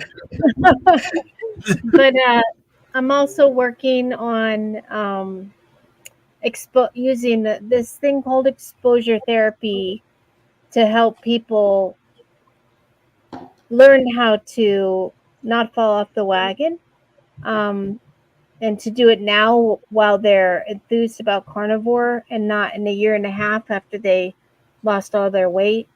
I'm really enjoying that. That's awesome. Where can they find you, Amy? Just Carnivore Amy on Instagram. There. Who am I missing? Michael, what are you doing? What am I doing? Yeah. I got a pretty big announcement to make. Okay. Let's hear it. Ooh. All right. So you guys know that I'm missing my dogs, my girls. So I needed something to get in my life that would give me enjoyment and, keep me company during the day. So let me see if I can get them to come over here. Come here. Come here. Come on. Come here. Stubborn. Oh my gosh! Did you know this, Todd? Did you know this? No, this is why it's a big announcement. It's so stubborn, and he's got really short legs, and stubborn. Is he a pig? A piglet? Baby cow? He can eat. Okay. So I'm hearing that you had a child. I got Stubborn. I got Stubborn short legs. All right. So. How you doing? Thanks, baby. You're Look at that. Look at that. Oh, you made that on your 3D printer. I love that. Talented. And Todd, do you like steaks?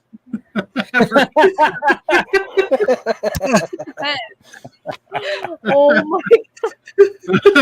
Well, you got to show the audience the picture.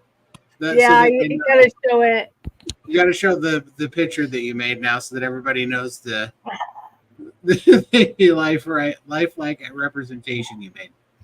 And That you is should well done. also show when Todd was a little girl. Oh, thank you for I'm putting sorry. that. Wrong picture. Wrong picture, Todd. Wow. Look at those curls. I'm sorry. I Rule always number one. do that. I don't know why. It's an easy mistake, Todd. That's what happens when you get a. Yeah, there we go. Yeah, buddy. Oh, wow. Love the shorts. Wow. So yeah, there I got Todd in real life now, That's so I love it. So, and he spins his head. He's a little possessed. well done. Well done. I am so. Why didn't I hit the off button for you? I should have done that. Hey, So Michael, can we the see next those on one is a an tattoo. online store soon? Yeah. Where can we Selling buy those on your one? website? Michael, if you sell those on your shop, one, I'm going to sue you for likeness, but two, you will sell a lot of them. Yeah. I love it. Did you look at Australia? That is awesome. Well done. Yeah, you got everybody rolling. Lindy, what are you working on? And tell me you didn't help Michael with that menagerie he just did. I knew nothing about that. I was waiting for a little puppy to jump on his lap, but that was better. I'm sorry. I love that. Yeah. And that one doesn't talk back either, so win-win. No. Yeah. He just- I'm He just currently shakes his working. head. So cool. Yeah, just doing a Batwing challenge or a arm flab challenge with Lynn. So that's my sort of thing at the moment. We're doing a 30-day challenge to tighten up these arms. So that's something that, we're definitely working towards and hoping to get some improvement there. But I'll have to start ramping up my channel again. I've been on a bit of a break looking after my girls and getting over Texas. So hopefully in the next week I'll get another video up and skin surgery is on the cards for February. It's all booked in, so I'll start to document my journey there as well. So lots to look forward to. Nice. Love that. That is That's awesome. awesome, Lindy. Where can they find you, Lindy? At Limitless Lindy on Instagram, Facebook, and YouTube. That's awesome.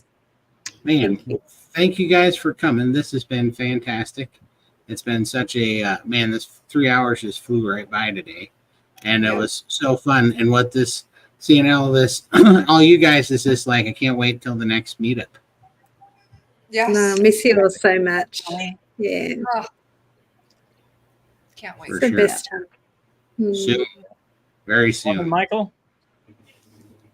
What Are was you that? coming? Are you coming? We will see. Michael's coming. Michael's coming to the Florida one for sure. I'm Hard gonna commitment. hard commitment. I am driving to Chicago, and I'm gonna stand on the worst street in Chicago. Oh, no. If he doesn't, Can I bring my little guy with me? Wait, You better. Why do I feel like you're gonna put needles in that thing or something tonight? I have been. I've been stabbed. That's why your knee's been hurting you.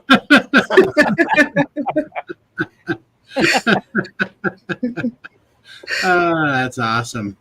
But man, we appreciate y'all. Thank you guys for watching, and we will see you next time. Thank you so much. Yeah, thanks for putting this together. Night, guys. Thank Happy you, Father's everybody. Day. Happy Father's Day. Father's Day.